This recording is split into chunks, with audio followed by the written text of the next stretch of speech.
Hey, what is up everyone? Today we got a pretty unique story. It's narrated by Frederick Surrey. Get cozy and watch till the end, guys. There are worse things that can happen to a soldier of the Imperium than dying. Death, at least, carries a certain finality to it. A bolter round through the chest, a lass beam through the skull, the crushing embrace of a Xenos monstrosity. These are clean ends. They are endings that the Imperium can process, file, and forget. The Departamento Munitorum will log your name under casualties sustained. The regimental chaplain will mutter a prayer for your soul, and your bunk will be given to whatever fresh-faced conscript steps off the next transport ship. It is a system designed for volume, for the efficient recycling of human lives in service to a god who sits silently upon a throne of gold. But there exists a fate so bizarre, so thoroughly outside the operational parameters of imperial doctrine, that most officers would rather believe a soldier dead than acknowledge it could have happened. It is a fate that confounds commissars, bewilders inquisitors, and makes even the most battle-hardened veterans scratch their heads in confused disbelief. It is the fate of being adopted by orcs, not captured, not enslaved, not eaten, though that certainly remains on the table depending on the day and the temperament of the particular greenskin you find yourself standing beside. Number adopted, taken in, folded into the anarchic, howling, endlessly violent machinery of orc society in a manner that defies every xenological treatise ever written by the scholars of the Imperium. It is one of the strangest intersections of human and alien experience that the 41st millennium has to offer, and tonight, we are going to talk about every single facet of it. Imagine, if you will, that you are a guardsman, not an Astartes, not a Tempestus scion with a gene-forged body and a lifetime of elite training. You are a regular, run-of-the-mill human being in a flak jacket that might stop a thrown rock if you are lucky, carrying a laser gun that the veterans in your regiment affectionately refer to as a flashlight. You have been deployed to some forgotten world at the edge of imperial space because a green tide has crashed upon its shores, and it is your sacred duty to push that tide back or die trying. Most likely the latter. The battle has gone poorly. Your platoon was supposed to hold a supply depot on the outskirts of a hive city, but the orcs came in numbers that your commanding officer had not anticipated. Yet they always come in numbers that commanding officers do not anticipate. That is one of the defining characteristics of the greenskin menace. You can prepare for 1,000, and 10,000 will arrive. You can dig in against 10,000, and 100,000 will spill over the horizon like a living flood of muscle and teeth and badly welded metal. Your lines broke. Your Vox operator took a direct hit from something that might generously be described as a rocket launcher, but more accurately resembled a length of drainage pipe with a warhead shoved into one end. Your sergeant went down under a pile of howling green bodies, each one larger than any human being has a right to be. And you ran. You are not proud of it, but you ran. Because the alternative was to stand still and be reduced to your component elements by something that was laughing while it killed your friends. Now you are alone, lost in the ruins of a city that has been systematically dismantled by creatures who view demolition as both a hobby and a calling. The sounds of battle echo in the distance, but you cannot tell if those sounds belong to your side or the enemy's, because in a war against orcs, the fighting never truly stops. It just moves around like a weather pattern, depositing violence wherever it goes. And then you hear it. The heavy, rhythmic thudding of footsteps that make the rubble beneath your feet tremble. The guttural sound of voices speaking a language that sounds like someone is trying to gargle gravel while simultaneously starting a bar fight.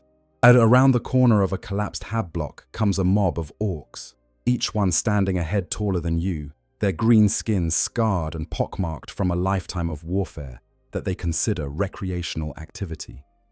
They see you. You see them. And in this moment, the universe holds its breath, because what happens next will determine whether you become a statistic or something altogether more complicated. Sometimes, in these moments, the orcs will simply kill you. That is the most common outcome, and it is the one that every Imperial training manual prepares you for. Orcs are, by their very nature, violent creatures, engineered for warfare by the ancient beings known as the Old Ones, during a conflict so old that the stars themselves have changed position since it was fought. They were designed to fight, and fight they do, with a gusto and enthusiasm that borders on the religious. For an orc, a good scrap is not merely enjoyable, it is existentially necessary. An orc deprived of combat will actually weaken and deteriorate, their bodies quite literally requiring violence the way a human body requires food and water. But sometimes, something else happens. Sometimes, through a combination of circumstances that would make a probability savant weep, the orcs do not kill you. Maybe you did something impressive in the fighting, something that caught the attention of a particularly observant knob. Maybe you showed a bit of spine, threw a punch at a greenskin twice your size, or managed to put a lass round through a particularly annoying grot at just the right moment. Maybe the orc war boss in charge of this particular mob is a blood axe, or one of those peculiar greenskins who find humans oddly fascinating rather than merely entertaining to dismember. Or maybe, and this is the most bewildering possibility of all, the orcs just decided they liked you. It happens more often than the Imperium would care to admit. In the sprawling, contradictory, endlessly surprising galaxy of the 41st Millennium, there are documented cases of human soldiers, sailors, merchants, and even civilians being absorbed into orc warbands, not as slaves, not as prisoners, but as something approaching members. It is a phenomenon that the Ordo Xenos has studied with a mixture of academic interest and profound institutional horror, because it challenges one of the foundational assumptions of imperial policy regarding alien species. The assumption that all Xenos interactions must inevitably end in the destruction of one party or the other. Tonight, we are going to explore this phenomenon from every angle. We are going to look at how orc society functions and where a human being might conceivably fit within its brutal hierarchy. We are going to examine the specific clans and subcultures within orc civilization that are most likely to take in human strays, and the reasons why they do so. We are going to talk about the diggers of Gawkam, those remarkable humans who so thoroughly embraced the greenskin lifestyle that they became nearly indistinguishable from the creatures they once feared. And we are going to consider what it means, both practically and philosophically, for a human being to find themselves living among the most successful species in the galaxy. So settle in, get comfortable, and let us begin this journey into the green. Before we go any further, let me set the stage properly. The Orcs of the Warhammer 40,000 universe are not the comical, bumbling villains that their reputation sometimes suggests. They are, by the reckoning of the Imperium's own scholars, possibly the single most successful species in the entire galaxy, outnumbering even humanity across the breadth of known space. They were engineered more than 60 million years ago by the Old Ones, those ancient and enigmatic beings who shaped the galaxy itself during the devastating conflict known as the War in Heaven. The Old Ones designed the Orcs, or their predecessors, the Krork, to be the ultimate warrior species, self-replicating, self-arming, self-organizing, and psychically gifted in ways that their enemies could never predict or counter. The fact that they have survived for 60 million years, spreading to every corner of the galaxy and outlasting the civilization that created them by an incomprehensible margin, is testament to the genius of their design and the sheer, relentless, unstoppable force of their existence. Every world the Imperium has colonized, every star system it has claimed, every sector it has pacified, the Orcs were there first, waiting, fighting, thriving, and they will be there long after the Imperium has crumbled to dust and the last human voice has fallen silent in the void between the stars. That is the scale of the species we are dealing with. That is the civilization into which a stranded guardsman might find themselves absorbed, and if fate and circumstance conspire to keep them alive long enough for the absorption to begin. To understand how a human being might survive, and even thrive within an orc warband, we first need to understand how orc society actually works. And the first thing you need to know is that the word society is being used here in its loosest possible definition. Orc civilization, if we can call it that, operates on principles that would give any imperial administrator a cardiac event. There is no bureaucracy. There are no forms to fill out. There is no chain of command in any traditional sense. What there is, instead, is a very simple system built upon a single, elegant principle. The biggest orc is in charge, and if you disagree, he will hit you until you agree or stop breathing, whichever comes first. This is not a metaphor. This is literally how orc leadership works. The green-skinned species, engineered in the ancient past by the Old Ones as biological weapons in their war against the Necrontyre and the star gods, known as the Catan, were designed with a hierarchical structure built directly into their biology. Orcs grow throughout their entire lives, and this growth is directly tied to their social standing. The more fights an orc wins, the more enemies he defeats, the more authority he commands, the bigger he gets, physically bigger. An orc who has clawed his way to the top of his warband's hierarchy through countless victories will tower over his subordinates, his body swelling with muscle and aggression until he becomes a walking monument to the principle that might makes right. At the very top of this brutal pyramid sits the warboss, the largest, meanest, and most cunning orc in a given warband or tribe. The warboss commands through a combination of raw physical power and a kind of primal charisma that other orcs find irresistible. When a warboss speaks, his boys listen, not because they have been trained to follow orders, but because the alternative is to challenge his authority and almost certainly get beaten into a paste for the trouble. Below the warboss come the nobs, the second tier of orc aristocracy. Nobs are bigger and meaner than regular boys, and they serve as squad leaders, enforcers, and general-purpose bullies. They answer to the warboss, and the regular boys answer to them, and the system maintains itself through a constant, low-level buzz of violence and intimidation that the orcs find both natural and deeply satisfying. Below the nobs come the boys themselves, yet the backbone of any orc warband. These are the rank-and-file warriors who make up the great green tide that sweeps across battlefields from one end of the galaxy to the other. Each boy carries a crude but devastating weapon, usually a combination of a short-range firearm called a shooter and a heavy-bladed melee weapon called a chopper. They fight in mobs, great howling masses of green fury that charge into the enemy with an enthusiasm that borders on the suicidal. And they love it, every moment of it. For an orc boy, there is no greater pleasure in the universe than a good scrap, and their entire existence is oriented around finding, starting, and winning fights. But the hierarchy does not end with the boys. Below them sits an entire ecosystem of lesser greenskin species, each one serving a specific function within the broader machinery of orc culture.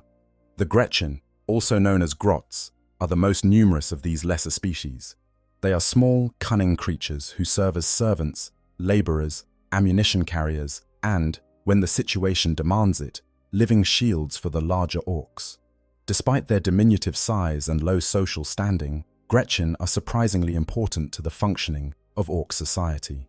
They handle the menial tasks that orcs consider beneath them, from cooking food to maintaining equipment to running the informal black market economy that keeps orc settlements functioning between battles. Many Gretchen operate small businesses on the side, selling fungus beer, roasting squigs on sticks, or coordinating bets when a fight breaks out among the boys. When below the Gretchen are the snotlings, tiny, simple-minded creatures who serve primarily as fungus tenders and general-purpose nuisances. And woven throughout this entire ecosystem are the squigs, a bewildering variety of creatures that fill every ecological niche an orc settlement requires, from livestock to attack dogs to musical instruments. The entire orc ecosystem is born from fungal spores, each species reproducing through a process that allows the orcs to rapidly colonize any world they touch. When an orc dies, its body releases a cloud of spores that can grow into new orcs, Gretchen, snotlings, and squigs, given enough time and suitable conditions. This is why planets that have been invaded by orcs are notoriously difficult to fully cleanse. Even after the main warband has been defeated, or the spores left behind can regenerate an entire orc civilization in a matter of years. Now, within this hierarchy, where does a human being fit? The answer, surprisingly, is somewhere around the Gretchen level, though the specifics vary enormously depending on the individual orc warband and the human in question. A captured human who shows no useful skills and no fighting spirit will typically be treated as something slightly below a grot, used for hard labor and subject to casual brutality from every orc who feels like taking out their frustrations on something smaller than them. These humans have short, miserable lives, and the Imperial preference for dying in battle rather than being taken captive by greenskins is not unjustified. But a human who demonstrates value, whether through fighting ability, technical skill, or simply the kind of stubborn refusal to die that orcs find amusing, can rise significantly higher within the orc social structure. The key to understanding this is understanding how orcs view the universe around them. To an orc, everything and everyone is judged on a single criterion. Are you useful for fighting, or are you useful for making fighting possible? If you can do one or both of those things, the orcs will find a place for you, regardless of your species, your background, or the color of your skin, green or otherwise. This is the crack in the wall, the opening through which a stranded guardsman might slip into something other than a shallow grave. And it is a crack that has been exploited by humans throughout the long, bloody history of the Imperium's war against the greenskin menace. And sometimes deliberately and sometimes through sheer desperation. The moment of capture is everything. It determines whether a human being will be killed, eaten, enslaved, or something else entirely. And it often comes down to factors so arbitrary and unpredictable that no amount of training or preparation can account for them. The mood of the orc who finds you, the current priorities of the warband, whether the war boss had a good fight that morning or is still irritated from a disagreement with one of his knobs. The galaxy is cruel and capricious, and nowhere is this more apparent than in the first seconds of contact between a stranded human and a mob of orcs. Let us paint the picture clearly. The battle is over, or at least it has moved on, because battles against orcs never truly end. They simply relocate. Oh, like a thunderstorm drifting across a landscape, leaving destruction in their wake. You are a guardsman, separated from your unit, hiding in the wreckage of what was once a hab block and is now a collection of broken concrete and twisted rebar. Your Vox unit is dead, your laser gun is running low on charge, and the sounds of greenskin activity are getting closer. The first thing you need to understand about this moment is that the orc who finds you is not going to evaluate you the way a human being would evaluate a captured enemy combatant. There will be no interrogation. There will be no processing through a prisoner of war system. There will be no rights, no protections, no Geneva Convention, because none of those concepts exist in orc culture. What will happen instead is something far more primal and far more immediate. Chaz, the orc is going to look at you and make a snap judgment based on instincts that were hardwired into its species 60 million years ago by beings who were building galaxies while humanity was still learning to walk upright. That judgment will fall into one of several categories. First, and most commonly, the orc might simply decide you are an enemy to be killed, and that will be the end of your story. Second, the orc might decide you are a source of amusement, which is marginally better than being killed immediately, but often leads to the same outcome after a period of deeply unpleasant entertainment. Third, the orc might decide you are useful, and this is where things get interesting. The concept of useful in orc culture is remarkably broad. An orc mech boy might find you useful because you have hands small enough to reach into the internal workings of a machine that orc fingers are too thick and clumsy to navigate. A pain boy might find you useful because you represent an opportunity to practice surgical techniques that would be unwise to test on a fellow orc who might punch back. A runthod, one of those specialist orcs whose job it is to manage the warband's Gretchen and Snotling populations, might find you useful because you are smarter than the average grot and can therefore be trusted with more complex tasks. And then there is the fourth category, the rarest and the strangest. Sometimes an orc might decide that you are tough, not useful, not amusing, tough. And in orc culture, toughness is the single most respected quality any being can possess. If a human demonstrates toughness in the presence of orcs, something fundamental shifts in how the greenskins perceive them. They are no longer simply a human. They become something closer to an honorary greenskin, a being who has earned a measure of respect through the only currency that orcs truly understand. This respect does not look like what a human would consider respect. It does not come with kind words or gentle treatment or any of the social courtesies that human cultures use to signal approval. Orc respect comes in the form of being included, being punched on the shoulder by an orc who could break your spine with the same gesture if he were not being careful, being given a portion of food from the communal squig roast, being allowed to carry a weapon, even a crude one, or because the orcs have decided you have earned the right to fight alongside them rather than simply being fought upon.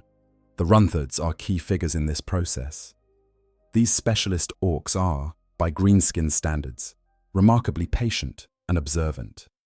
Their job requires them to manage populations of Gretchen and Snotlings, which means they have developed skills in dealing with creatures smaller and weaker than themselves without immediately destroying them. This makes runthods uniquely suited to handling human captives as well. A runthod sees a captured human not as a curiosity or a nuisance, but as a challenge to be mastered. They will study the human's behavior, learn enough of their language to communicate basic commands, and apply their management techniques with the same enthusiasm they bring to herding a mob of unruly grots. Successful runthods have been documented managing populations of humans, squats, tau, and various other species that orc warbands have encountered in their endless campaigns across the galaxy. They learn enough of each species' language, mannerisms, and cultural quirks to keep their charges working at peak efficiency, which in orc terms means working as fast and as hard as possible without actually dying, because replacing a trained slave is inconvenient and time-consuming. The transition from captive to something resembling a member of the warband is gradual and marked by a series of informal tests that no one consciously designs, but everyone instinctively recognizes. The first test is survival. Can you stay alive in an environment where casual violence is the default mode of social interaction? Where a bored orc might decide to use you as target practice, and the only thing that will save you is your ability to dodge, fight back, or make yourself useful enough that other orcs will intervene on your behalf. The second test is adaptation. Can you eat the food? Can you sleep through the noise? Can you function in a society where nothing is scheduled, nothing is predictable, and the only constant is the ever-present possibility of violence? Orc settlements are chaotic, foul-smelling, deafeningly loud places where the air is thick with the smell of burning fuel, unwashed bodies, fungal growth, and the acrid smoke of forges that operate without any concept of safety regulations. The noise alone is enough to drive a human being to madness. Orcs communicate at volumes that would be considered shouting in any human culture, and the background rumble of engines being tested, weapons being fired, and fights breaking out adds a constant percussive element that never fully subsides. The third test is contribution. What can you do? What skill or quality do you possess that justifies your continued consumption of the warband's resources? This is the most important test, because orc society, despite its apparent chaos, operates on a ruthlessly pragmatic basis. Everything and everyone must contribute to the war effort, either directly through fighting or indirectly through supporting those who fight.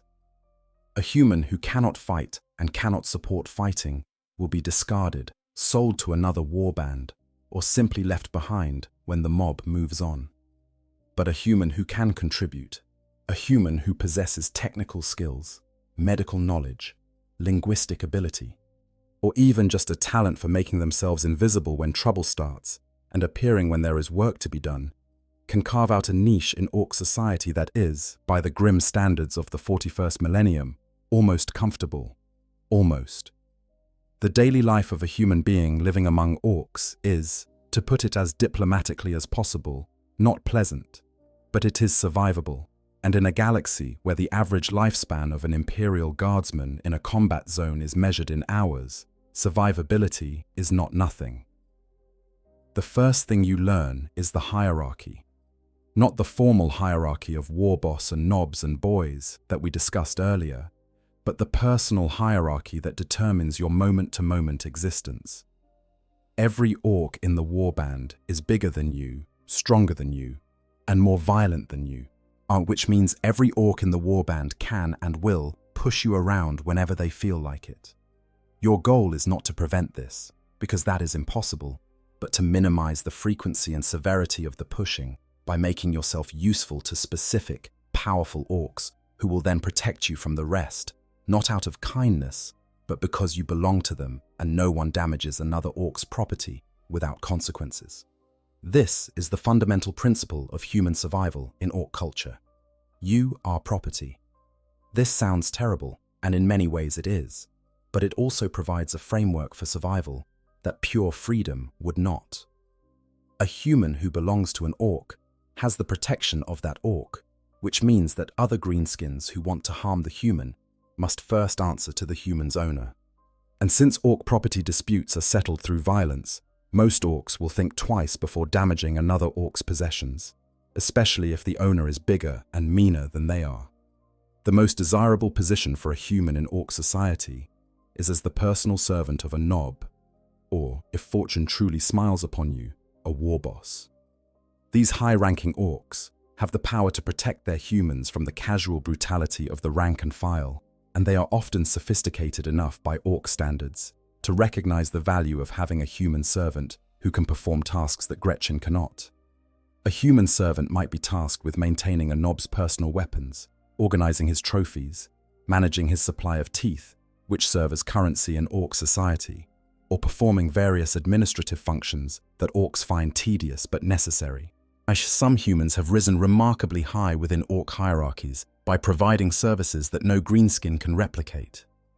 The scholarly accounts from the Lexicanum and various Ordo Xenos reports document cases where technically expert human slaves played important roles in orc society, responsible for creating equipment that required precision beyond what most mech boys could achieve. While most of these humans were forced to work in brutal conditions, some managed to rise in status quite significantly if they proved themselves good at something the orcs found valuable. There are even cases of humans becoming trusted advisors to warlords, performing necessary administrative tasks that orcs could not be bothered with and that Gretchen were too dim-witted to handle. The war boss known as Bogrot of the Blood Axes provides one of the most fascinating examples of this dynamic. Bogrot maintained a human advisor called Scumgrod, who held a position of genuine influence within the warband. This advisor was consulted on strategic matters, given access to intelligence that most orcs would never share with a non-greenskin, and afforded a level of protection and respect that would be remarkable even in a human military hierarchy, let alone an orc one. Of course, in the fashion typical of the 41st millennium, Scumgrod was not quite who he appeared to be. His true identity was that of Imperial Guard Captain Sebastus Cyrong, a spy planted within Bogrot's warband by Imperial intelligence to gather information and stir up internal conflict among the orcs. But the very fact that such an infiltration was possible speaks volumes about the role that humans can play in orc society when circumstances align. Similarly, Bogrot's warband also included Nielsen's Raiders, a human mercenary company that fought alongside the orcs in exchange for weapons and other considerations. The relationship between the mercenaries and the orcs was one of mutual exploitation and constant, low-level treachery, with each side constantly looking for opportunities to double-cross the other. But it was also a functional partnership that benefited both parties, and it demonstrates the kind of pragmatic cooperation that can emerge when the rigid ideological frameworks of the Imperium are set aside. The food situation is worth discussing because it is one of the most immediately challenging aspects of living among orcs. What the greenskin diet consists primarily of squigs, which are the versatile creatures that fill virtually every ecological niche in the orc ecosystem. Squigs come in an enormous variety of forms, from eating squigs, which are basically limbless blobs of edible biomass, to the more exotic varieties that are kept as pets, weapons, or musical instruments. Human captives are typically fed the same food as the Gretchen, which means a diet heavy on fungus, roasted squig meat, and a variety of fermented fungal beverages that the orcs call grog or fungus beer. None of this is appetizing by human standards, but it is nutritious enough to keep a human body functioning, and after a few weeks of starvation-level rations in a war zone, even fungus beer starts to taste reasonable. The sleeping arrangements are similarly Spartan. Humans in orc settlements sleep wherever they can find a spot that is relatively safe from being stepped on, sat upon, or used as a target by bored Gretchen with slingshots. The concept of personal space does not exist in orc culture, and neither does the concept of quiet hours, regular schedules, or any of the other temporal structures that human beings use to organize their days. Orc settlements operate on a perpetual cycle of activity that has no clear division between day and night, work and leisure, combat and peace. There is always noise. There is always movement. There is always something happening somewhere in the settlement, whether it is a fight between two boys who disagree about whose chopper is bigger, a mech boy testing a new weapon by firing it randomly into the sky, or a mob of Gretchen engaged in the kind of petty larceny that passes for entrepreneurship in orc society. Human branding is a common practice among orcs who keep slaves. Captured humans are often branded with a crude glyph, sometimes representing a specific clan, sometimes just a mark of ownership. The branding is typically seared into the flesh of the slave's chest, back, shoulder, or neck, and it serves as both identification and warning. Honestly, this is one of those topics that made me fall in love with 40k lore in the first place. Because on the surface it sounds like a joke, right? Humans getting adopted by orcs. When you actually sit down and dig into it, there's this whole layered story about survival and identity and what happens when everything you thought defined you gets stripped away. I think that is what Games Workshop does better than almost anyone else in sci-fi. They take these absurd premises and then they play them completely straight.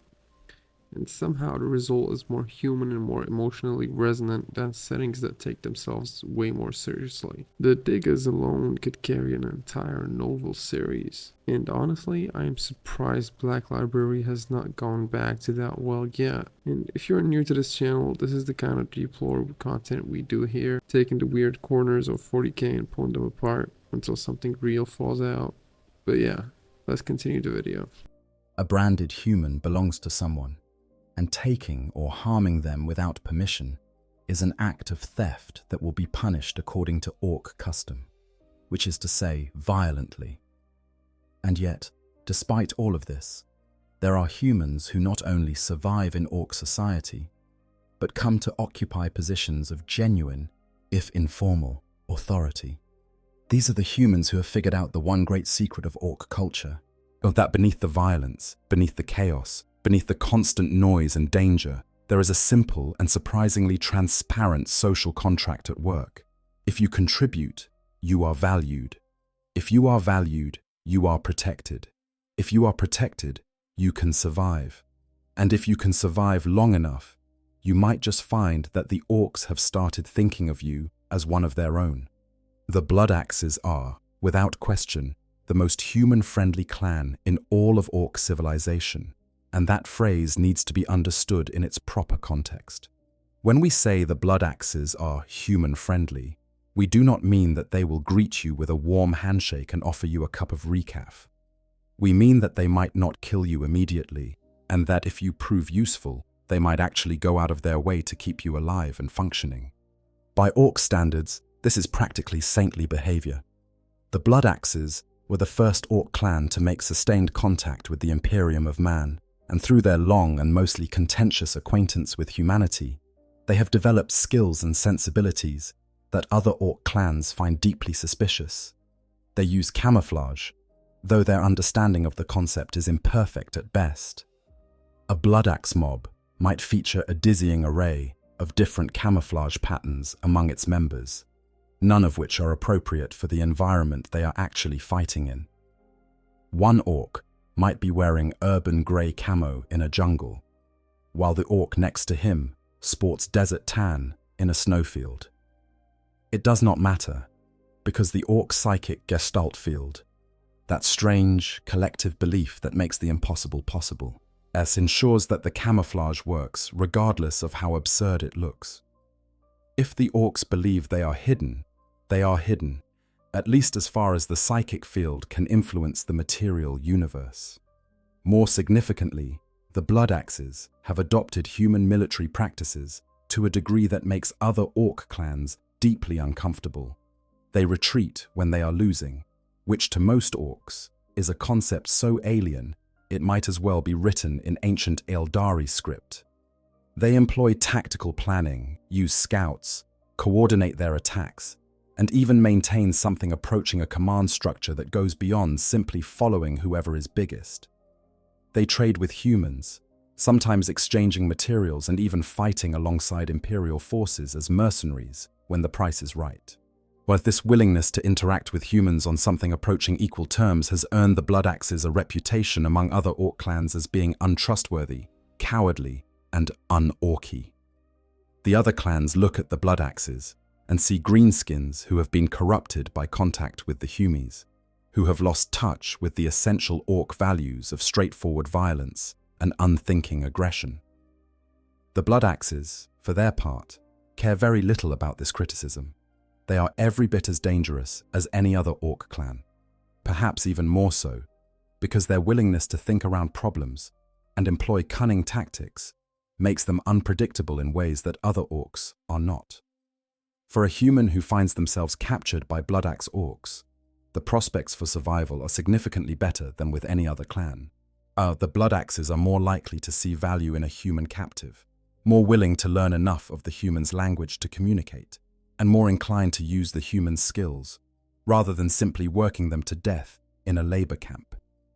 A human technician captured by Blood Axes might find themselves assigned to work alongside orc mech boys, using their superior understanding of Imperial technology to help the greenskins reverse engineer captured equipment. A human with military training might be put to work as a scout or advisor, providing intelligence about Imperial dispositions and tactics that the Blood Axes can use to plan their next raid. The Blood Axes even have a documented practice of extorting weapons from human planets, accepting payment in teeth, the orc currency, from Imperial sources. Most the teeth are sourced from Imperial prospectors, sent out to find old battlefields and harvest them from orc corpses. Other clans find this arrangement disgusting, not because they object to the concept, but because they object to the idea of encouraging humans to take what orcs consider their property. The Blood Axes, as always, are unbothered by the criticism. A deal is a deal, and if the humies are willing to pay, the Blood Axes are willing to provide their services.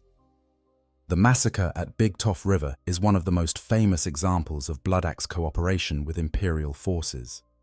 During this engagement, Blood Axe orcs actually fought alongside human soldiers against a common enemy, a temporary alliance born of mutual necessity that would be considered heresy of the highest order by most Imperial authorities. The fact that it happened at all demonstrates the unique position that the Blood Axes occupy within the broader spectrum of orc culture. They are orcs, through and through, with all the violence and aggression that entails. But they are also pragmatists, willing to set aside their natural hostility when cooperation serves their interests better than conflict. Boss Snickrot, the legendary Blood Axe commando known as the Green Ghost, represents the extreme end of this pragmatic approach.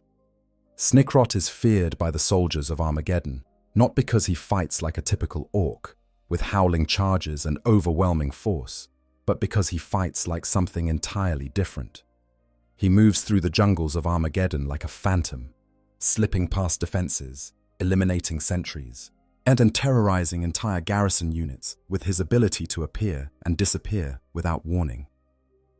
His Red Skull commandos operate more like a special forces unit than a traditional orc mob, employing stealth, ambush tactics, and psychological warfare to achieve their objectives. This sophistication extends to the Blood Axe's treatment of human captives and allies. A Blood Axe war boss who captures a human soldier might see in that soldier an opportunity rather than simply a victim. The human's knowledge of Imperial tactics, their understanding of human technology, their ability to read Gothic script and operate Imperial communications equipment, all of these are valuable resources that a cunning Blood Axe can exploit to his advantage. And so the human is kept alive, fed, given a place within the warband, and slowly, almost imperceptibly, it begins the process of becoming something that is neither fully human nor fully orc, but something in between. The Blood Axe's commandos units deserve special attention in this context. These are the orc equivalents of special operations forces, and they represent the most extreme expression of the Blood Axe philosophy. Commandos operate behind enemy lines, conducting reconnaissance, sabotage, and assassination missions that require a level of patience and discipline that most orcs would find physically painful. They wear mismatched camouflage, carry suppressed weapons, some of them looted from Imperial armories, and communicate through a system of hand signals and coded Vox transmissions that would not look entirely out of place in an Imperial Guard training manual. Having human members in a commandos unit, as people who can blend in with civilian populations, read Imperial signage, and access human infrastructure, would be an invaluable asset. And some sources suggest that exactly this kind of arrangement has occurred, though the specifics are difficult to verify, given the clandestine nature of commandos operations and the Imperium's reluctance to acknowledge that any of its citizens might willingly or unwillingly serve alongside Xenos forces. Now, if the Blood Axes represent the most human-compatible clan in Orc society, the Goffs represent the opposite end of the spectrum. The Goffs are the biggest, meanest, and most brutish of all the Orc clans, and they have absolutely zero interest in human culture, human technology, or human anything. A Goff Orc views the universe through a lens so dominated by the desire for close-quarters combat that everything else becomes essentially invisible. A human captured by Goffs has a very slim chance of survival, because the Goffs simply do not see the point of keeping something alive that could be punching it instead. But even the Goffs occasionally find uses for human captives, usually in roles that are too degrading or too boring for even the lowliest Gretchen to perform. A human might be assigned to clean weapons, carry ammunition, or serve as a practice target for young orcs who are still learning to use their choppers. The lifespan of a human in a Goff warband is typically measured in days rather than weeks, and those who survive longer do so through a combination of incredible luck and the ability to make themselves so thoroughly invisible that the orcs forget they exist. The Goffs favor black and white as their clan colors, disdaining the flashy displays that other clans use to advertise their affiliations. They view the Bad Moon's love of yellow and gold as ostentatious, the Evil Sun's obsession with red paint as frivolous, and the Blood Axe's use of camouflage as cowardly. For a Goff, the only adornment worth wearing is the blood of your enemies, and the only skill worth having is the ability to hit harder than the other guy. This singular focus on physical violence makes the Goffs terrible hosts but outstanding warriors, and their reputation as the most fearsome clan in close combat is well deserved. At the largest and most famous orc in the galaxy, Gazgkul Mag Uruk Thraka, the self-proclaimed prophet of the Great Crusade and the beast of Armageddon, is a Goff. His story begins with a devastating injury, a bolt round to the head that would have killed any lesser being. But Gazgkul survived, thanks to the ministrations of Mad Doc Grotznik, a Death Skull's pain boy, whose surgical skills are matched only by his enthusiasm for unnecessary experimentation. The adamantium plates that replaced Gazkol's shattered skull became the foundation for something unprecedented in Orc history. A war boss who believed he was in direct communication with the Orc gods, Gork and Mork, and who used that divine mandate to unite Orc warbands on a scale not seen since the legendary beast that terrorized the Imperium 10,000 years earlier. The Evil Sons offer a different experience entirely. This clan is defined by a single, overwhelming obsession: speed. Evil Sons Orcs believe, with the unshakable faith of true fanatics, that the fastest orc is the best orc, and they construct their entire culture around the pursuit of velocity. Their vehicles are painted red because orcs universally believe that red ones go faster, and the psychic gestalt field ensures that this belief has actual, measurable effects on the performance of their machines. An Evil Sun's truck painted red will genuinely outperform an identical truck painted any other color, because enough orcs believe it will, and their collective psychic energy makes it so. For a human captured by Evil Sons, the defining experience of their captivity will be motion, constant, terrifying, exhilarating motion.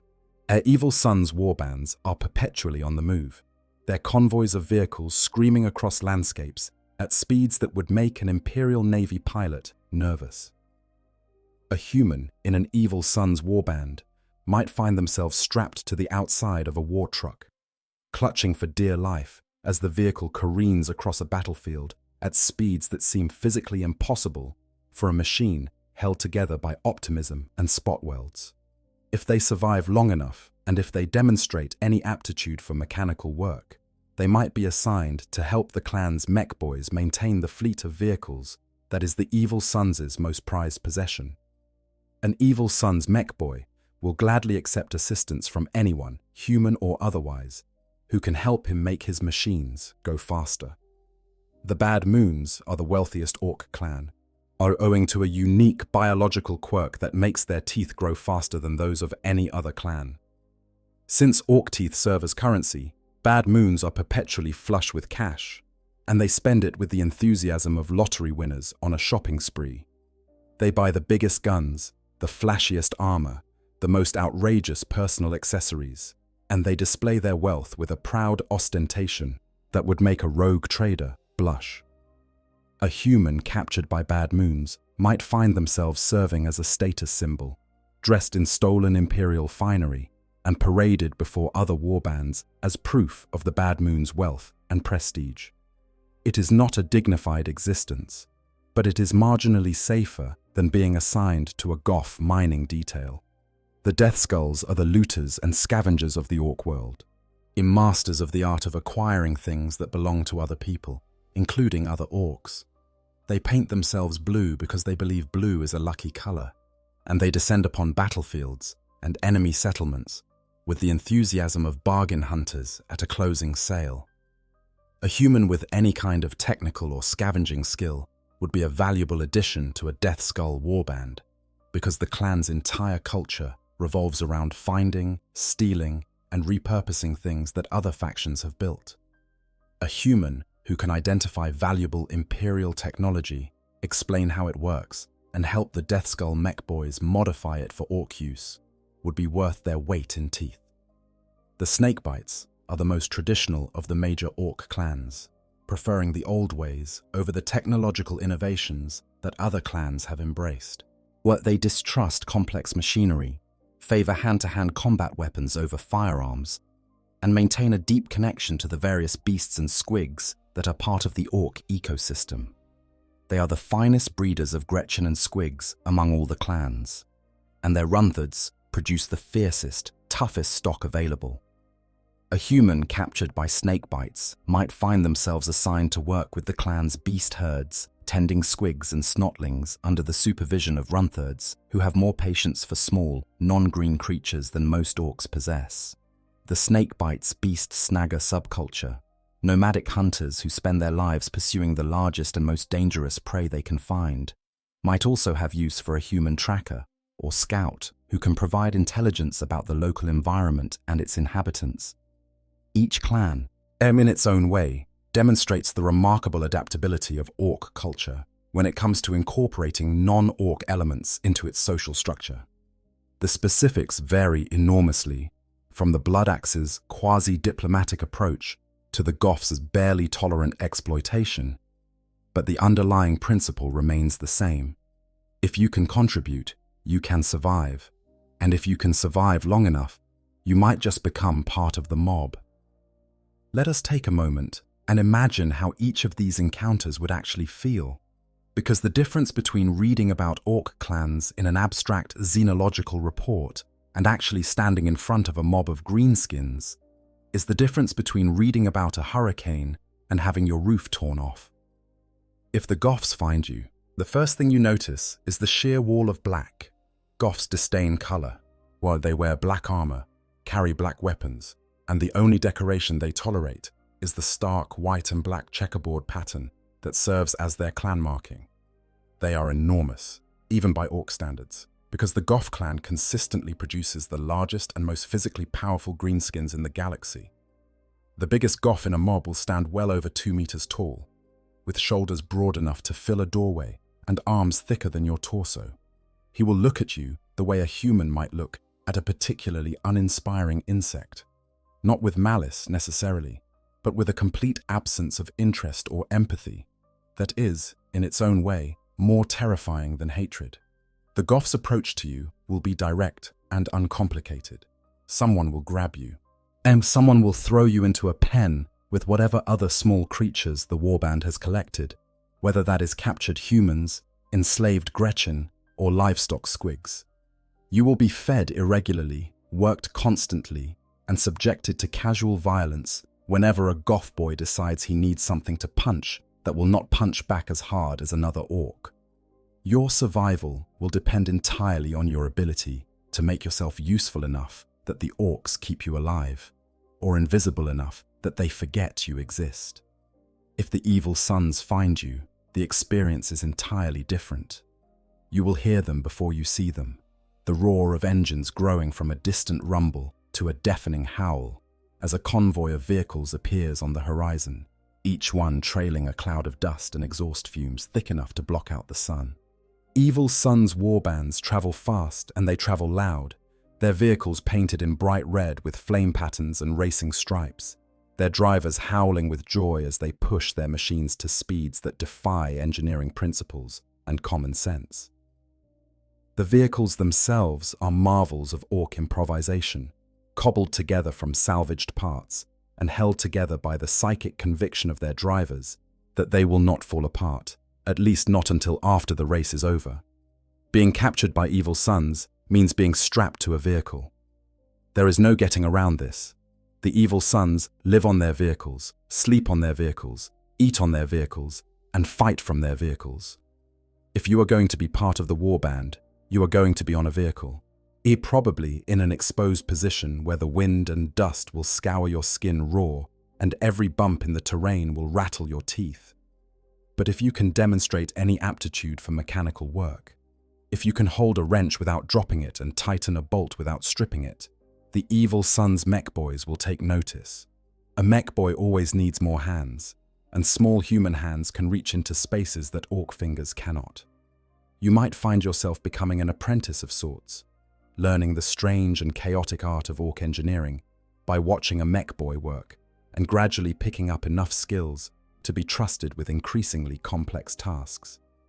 The sensation of riding in an evil sons convoy is something that no Imperial training manual can prepare you for, and the vehicles move at speeds that would qualify as reckless endangerment in any civilized setting, weaving between obstacles with a combination of skill and luck that seems to favor the orcs more than physics should allow. The noise is overwhelming, a symphony of roaring engines, screaming wind, clattering metal, and the exuberant shouting of orc drivers who treat every journey as a race. And through it all, there is the constant, electric thrill of speed, the primal rush that comes from moving faster than your body was designed to move, with nothing between you and the ground but a few centimeters of badly welded scrap metal and the unwavering belief of an orc driver that red vehicles go faster. If the bad moons capture you, your experience will be defined by a word that does not often apply to orc culture: luxury. By orc standards, us at least. The bad moons are the wealthiest clan in orc society, blessed with a biological quirk that makes their teeth grow faster than any other clans. Since orc teeth are the primary currency of greenskin civilization, this gives the bad moons an economic advantage that they exploit with shameless enthusiasm. They buy the biggest, flashiest, most ostentatious everything. The biggest guns, the shiniest armor, the most elaborate personal accessories, all dripping with gold trim and adorned with trophies taken from their many conquests. A human captive of the bad moons might find themselves treated less like a slave and more like a collectible. The bad moons are show-offs by nature, and a well-maintained human servant dressed in stolen imperial finery serves as a status symbol, proof of the clan's wealth and reach. You might be given better food than the average Gretchen receives, allowed to sleep in a relatively sheltered location, and spared the worst of the physical abuse that other clans inflict on their human captives, not because the bad moons are kinder than other orcs, but because damaged property reflects poorly on the owner's wealth and status. The downside of this arrangement is that you are, effectively, a pet. You exist to make your owner look impressive, and your continued well-being is entirely contingent on your ability to fulfill that function. If a bad moon knob decides that you are no longer enhancing his prestige, or if a new and more interesting captive comes along, your position can change dramatically and without warning. The gilded cage of bad moon captivity is still a cage, and the gilt can wear thin very quickly. The death skulls, on the other hand, will probably steal you. Not capture you in the traditional military sense, but steal you, the way they steal everything else. Death skulls are the kleptomaniacs of the orc world, compulsive looters and scavengers who view the entire universe as an enormous junk shop in which nothing has a price tag, and everything is fair game. They paint themselves blue because they believe blue is a lucky color, and their luck in finding and acquiring useful things is legendary among the orc clans. A human captured by death skulls will be evaluated primarily in terms of their utility as a resource. What can you do? What do you know? What imperial technology can you identify, explain, and help the Death Skull mech boys reverse engineer?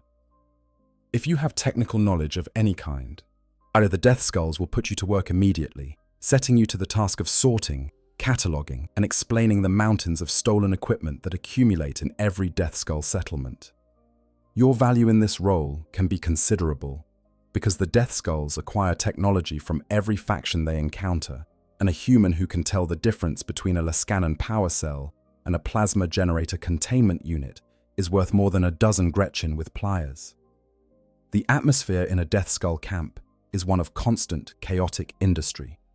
Every flat surface is covered with salvaged machinery, every corner is stacked with crates of looted equipment, and every mech boy is engaged in the endless process of taking things apart, putting them back together in new configurations, and occasionally producing something that works.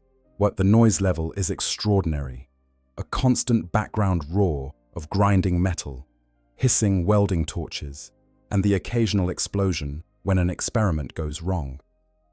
For a human with an engineering background, a Death Skull camp can be a surprisingly stimulating environment, a place where the normal rules of technology do not apply, and where creativity and improvisation are valued above all else. And then there are the snakebites, the traditionalists of the orc world. Snakebites reject modern technology in favor of the old ways, relying on muscle, bone, and beast to accomplish what other clans achieve with engines and guns. Their warriors ride into battle on massive war boars, carry weapons made of sharpened bone and crudely forged metal, and cover themselves in war paint and animal hides instead of armor plating. They are the finest breeders and handlers of beasts in all of orc society, maintaining herds of squigs, snotlings, and more exotic creatures that serve as everything from mounts to weapons to food sources. A human captured by snakebites will almost certainly be put to work with the clan's beast herds. The snakebites' relationship with their animals is closer and more nuanced than most other orc clans' relationship with anything, and they value individuals, orc or otherwise, who demonstrate an ability to work with living creatures. If you can tend a squig herd without getting eaten, if you can handle a snotling mob without losing control, if you can feed and care for the massive squiggoths that serve as the snakebites' siege beasts, you will earn a place within the clan that is, by orc standards, relatively secure. The snakebite initiation ritual is worth noting. Young orcs of the clan prove their toughness by deliberately provoking venomous serpents into biting them, then sucking the venom from the wound. This builds up a powerful immunity to natural poisons and serves as a rite of passage that marks the transition from youth to adulthood. There are unconfirmed reports that some humans living among snakebites have undergone similar rituals, though the effects of orc world serpent venom on the human body are unpredictable at best and frequently fatal at worst. Still, for a human seeking to earn the respect of a snakebite warband, surviving a snakebite ritual would be a powerful demonstration of toughness, and toughness is the only quality that orcs truly respect. The beast snagger subculture within the snakebites deserves special attention.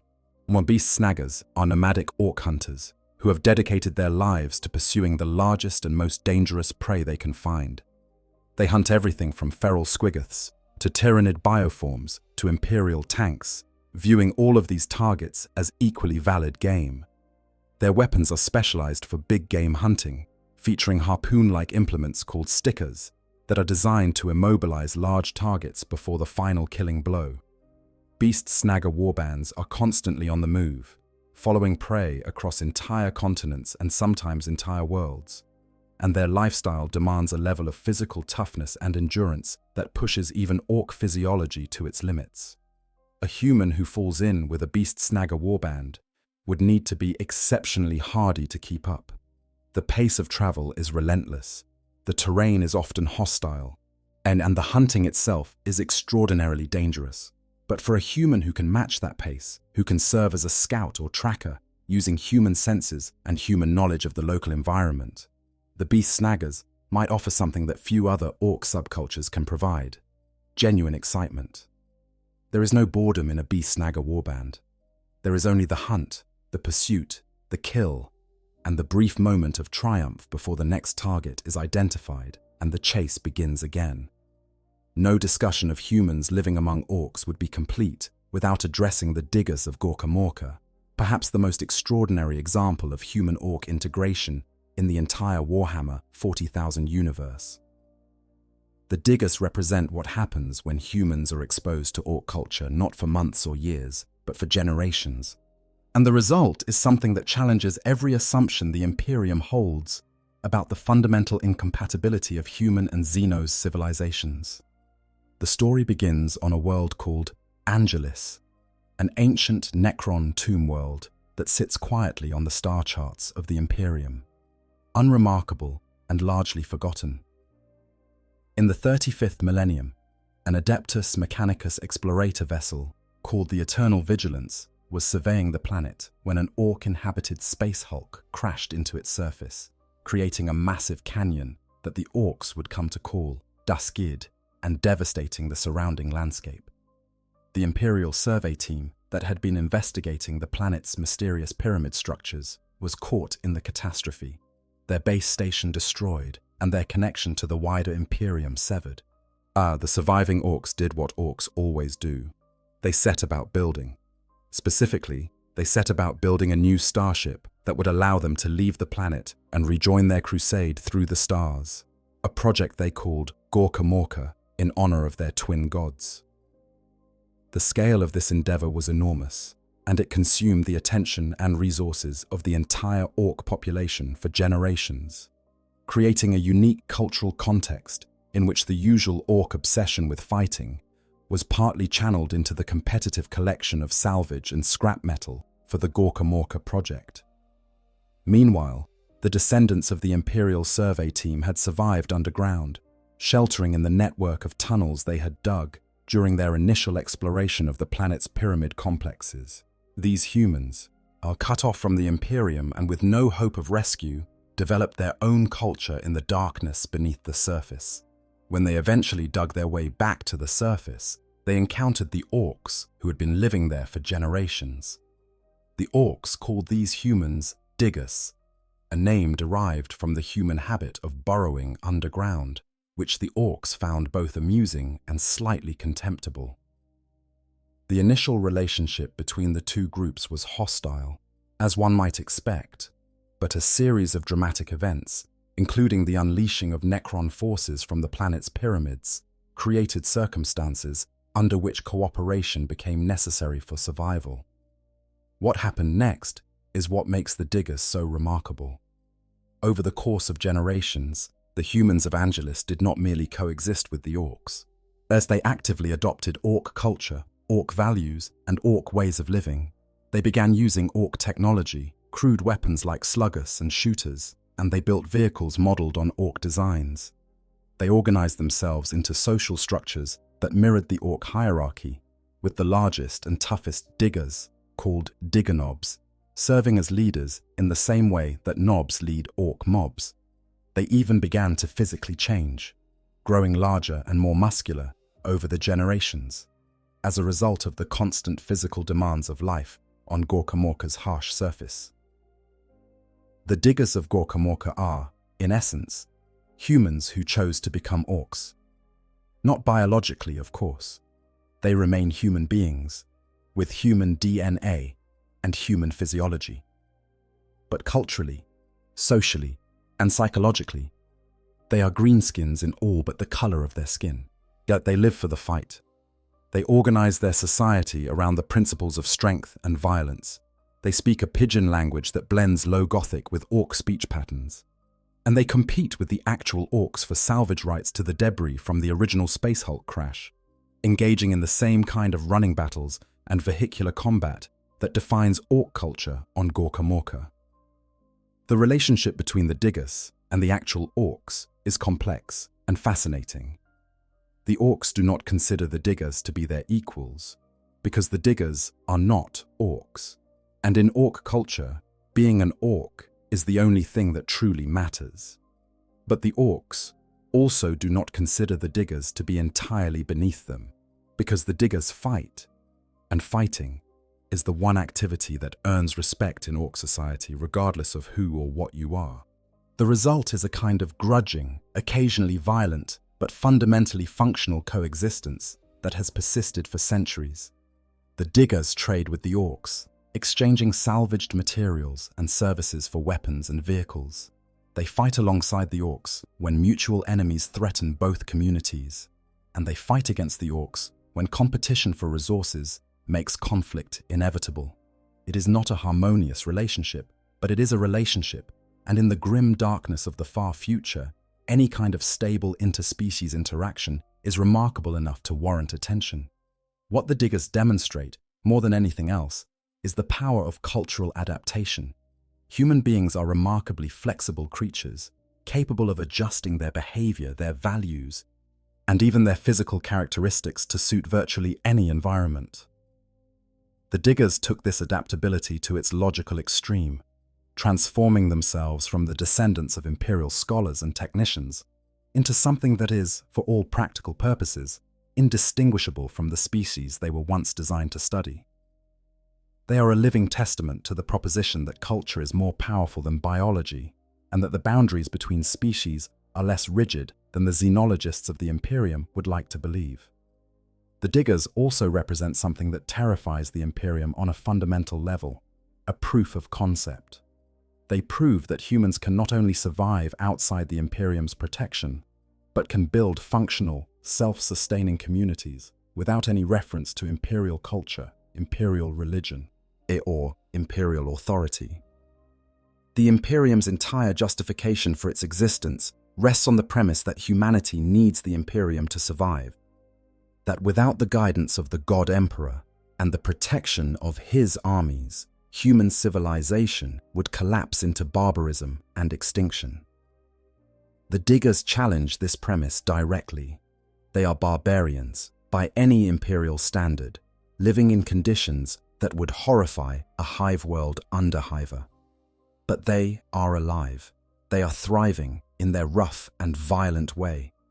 And they have been doing so for centuries without any help from or connection to the Imperium of man. If the Ordo Xenos ever decided to study the Diggers in earnest, if they sent a team of scholars and researchers to Gawkam to document the Digger way of life, the resulting report would be one of the most politically dangerous documents in the Imperium's history. Not because it would reveal military secrets or strategic vulnerabilities, but because it would force the Imperium to confront a simple, devastating truth: that its citizens do not need it as much as it claims they do. That human beings, given the choice between the grinding misery of Imperial life and the chaotic freedom of Orc culture, might choose the Orcs. Not all of them, not most of them, but some of them. Enough of them to make the question worth asking, and the answer worth fearing. And so the Diggers remain obscure, their story known only to a handful of Ordo Xenos researchers and the occasional rogue trader who has passed through the Angelus system and lived to tell the tale. Yet their existence is a secret that the Imperium keeps from itself. A truth too uncomfortable to speak aloud in a civilization that has built its entire identity around the proposition that humanity's place in the galaxy can only be secured through unquestioning obedience to a single, immortal ruler. One of the most fascinating aspects of living among Orcs, and one that is rarely discussed in the standard xenological literature, is the effect of the Orc psychic gestalt field on the non-Orc beings who find themselves surrounded by it. This field, generated by the collective psychic energy of the entire Orc species, is one of the most powerful and least understood phenomena in the galaxy, and its implications for humans living in close proximity to large populations of Orcs are both significant and deeply strange. The psychic gestalt field is, at its most basic, a mechanism by which Orc beliefs influence physical reality. If enough Orcs believe something is true, the collective weight of their belief can make it true, bending the fabric of reality through the power of the Imperium to conform to Orc expectations. The most famous manifestation of this effect is the Orc belief that red vehicles go faster. This is not a metaphor or a superstition. Orc vehicles painted red will genuinely accelerate more quickly and reach higher speeds than identical vehicles painted any other color, because the psychic gestalt field responds to the collective Orc belief that red equals speed and adjusts reality accordingly. Similarly, Orc weapons function through a combination of crude engineering and psychic enhancement. A typical Orc shooter is, by any reasonable standard of engineering, a collection of scrap metal that should not be capable of firing anything at all. The barrel might be a length of pipe, the trigger mechanism, a bent nail, the ammunition, a handful of random metal fragments shoved into a chamber that does not properly seal. And yet, when an Orc picks up this assemblage of junk and pulls the trigger, it fires. It fires because the Orc believes it will fire, and the psychic gestalt field provides the extra push needed to make the impossible possible. The implications of this field for humans living among Orcs are poorly understood, but there are intriguing suggestions in the lore that prolonged exposure to the gestalt field can affect non-Orc beings in subtle but significant ways. A human living in an Orc settlement is immersed in the field constantly, surrounded by the collective psychic energy of hundreds or thousands of Orcs, whose beliefs are constantly shaping the reality around them. This immersion might, over time, have effects on the human's own perception of reality, making them more likely to accept the seemingly impossible as normal, and adjusting their expectations of how the universe works to more closely align with Orc beliefs. This could explain, at least in part, why the Diggers of Gawkam were able to adopt Orc technology so successfully. Orc weapons and vehicles should not work in the hands of non-Orcs, because the psychic field that makes them function is generated by Orc consciousness, not human consciousness. And yet the Diggers use Orc technology effectively, which suggests that either the psychic field is more broadly influential than Imperial scholars believe, as all that prolonged exposure to the field allows non-orc beings to benefit from its effects to some degree. The mech boys, those genetically gifted orc engineers who are born with an instinctive understanding of mechanical principles, represent another dimension of this phenomenon. Mech boys do not learn how to build machines. They know how to build machines, the knowledge encoded into their DNA by the old ones millions of years ago.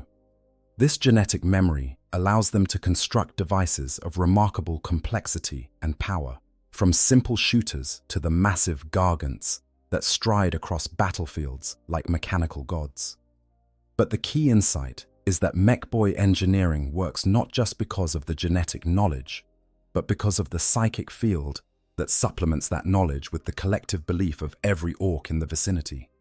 A human working alongside a mech-boy would be exposed to this process firsthand, watching as the orc assembles devices from scraps of metal and wire that should not function but do, observing the subtle ways in which reality bends to accommodate orc expectations.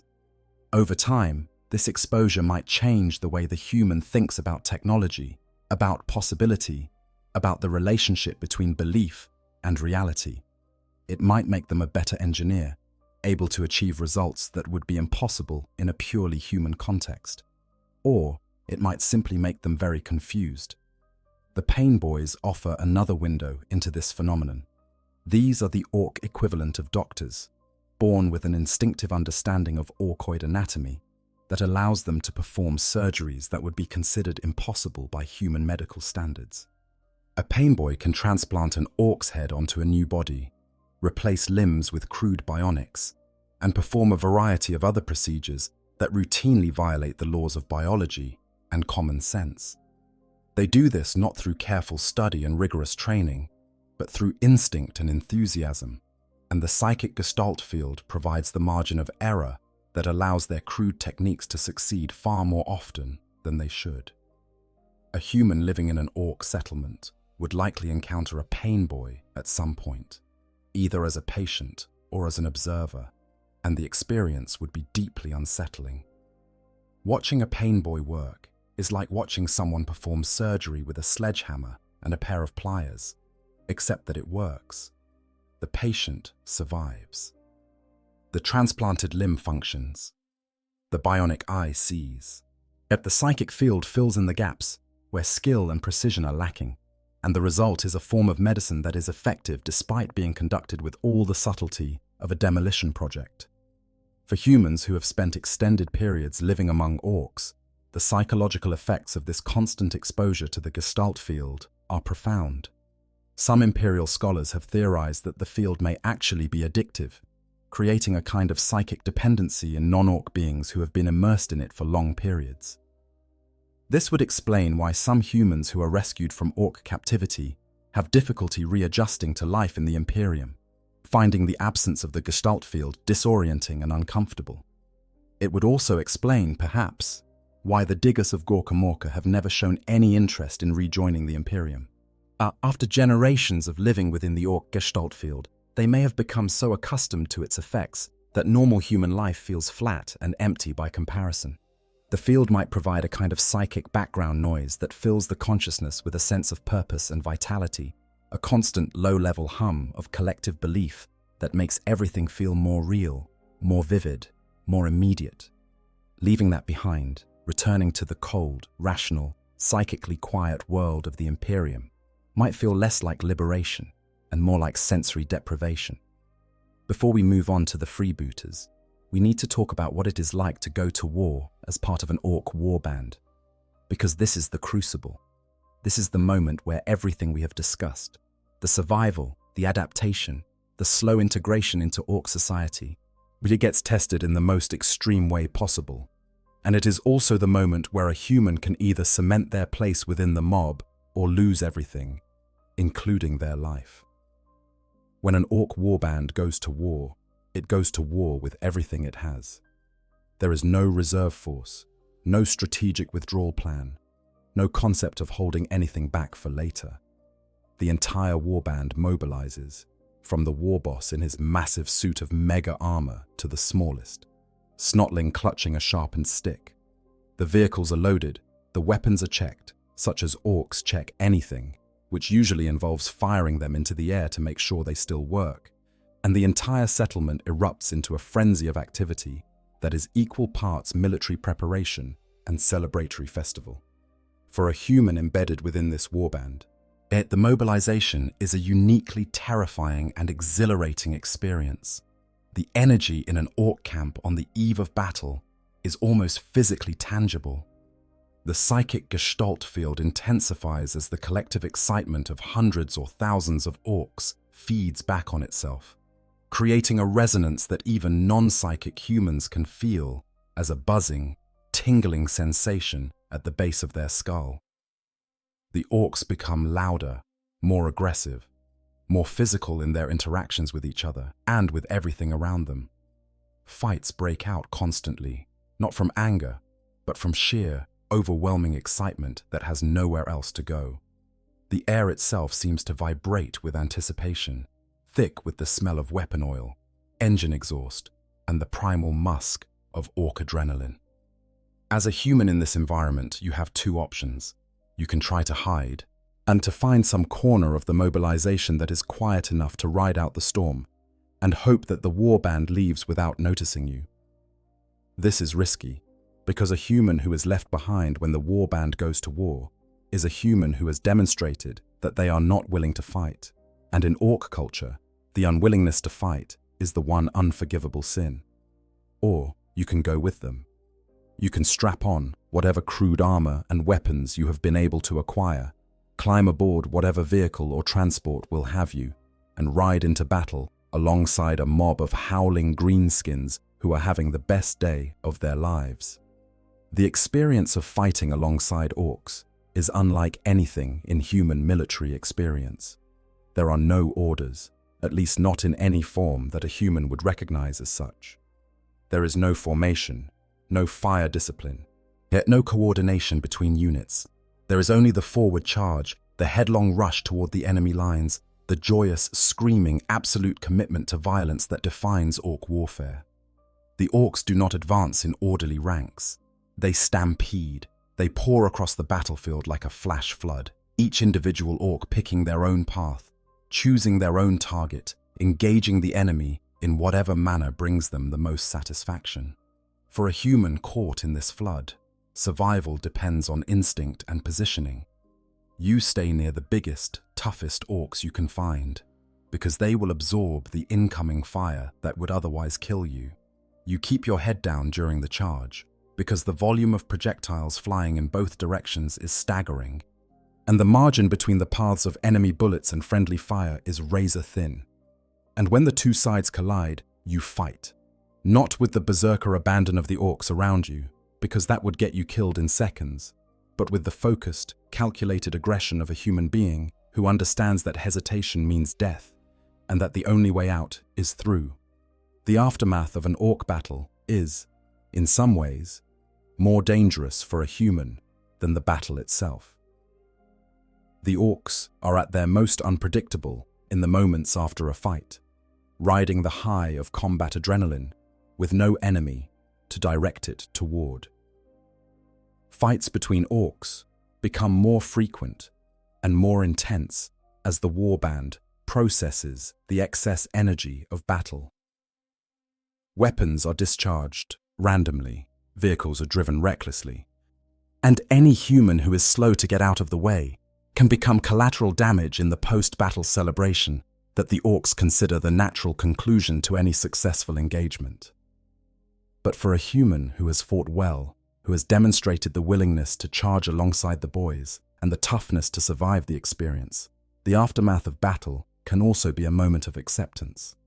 Orcs have long memories for acts of valor, and a human who has proven themselves in combat will find that the warband treats them differently afterward. The casual violence becomes less casual, tempered by a grudging respect that the human has earned through the only method the orcs recognize.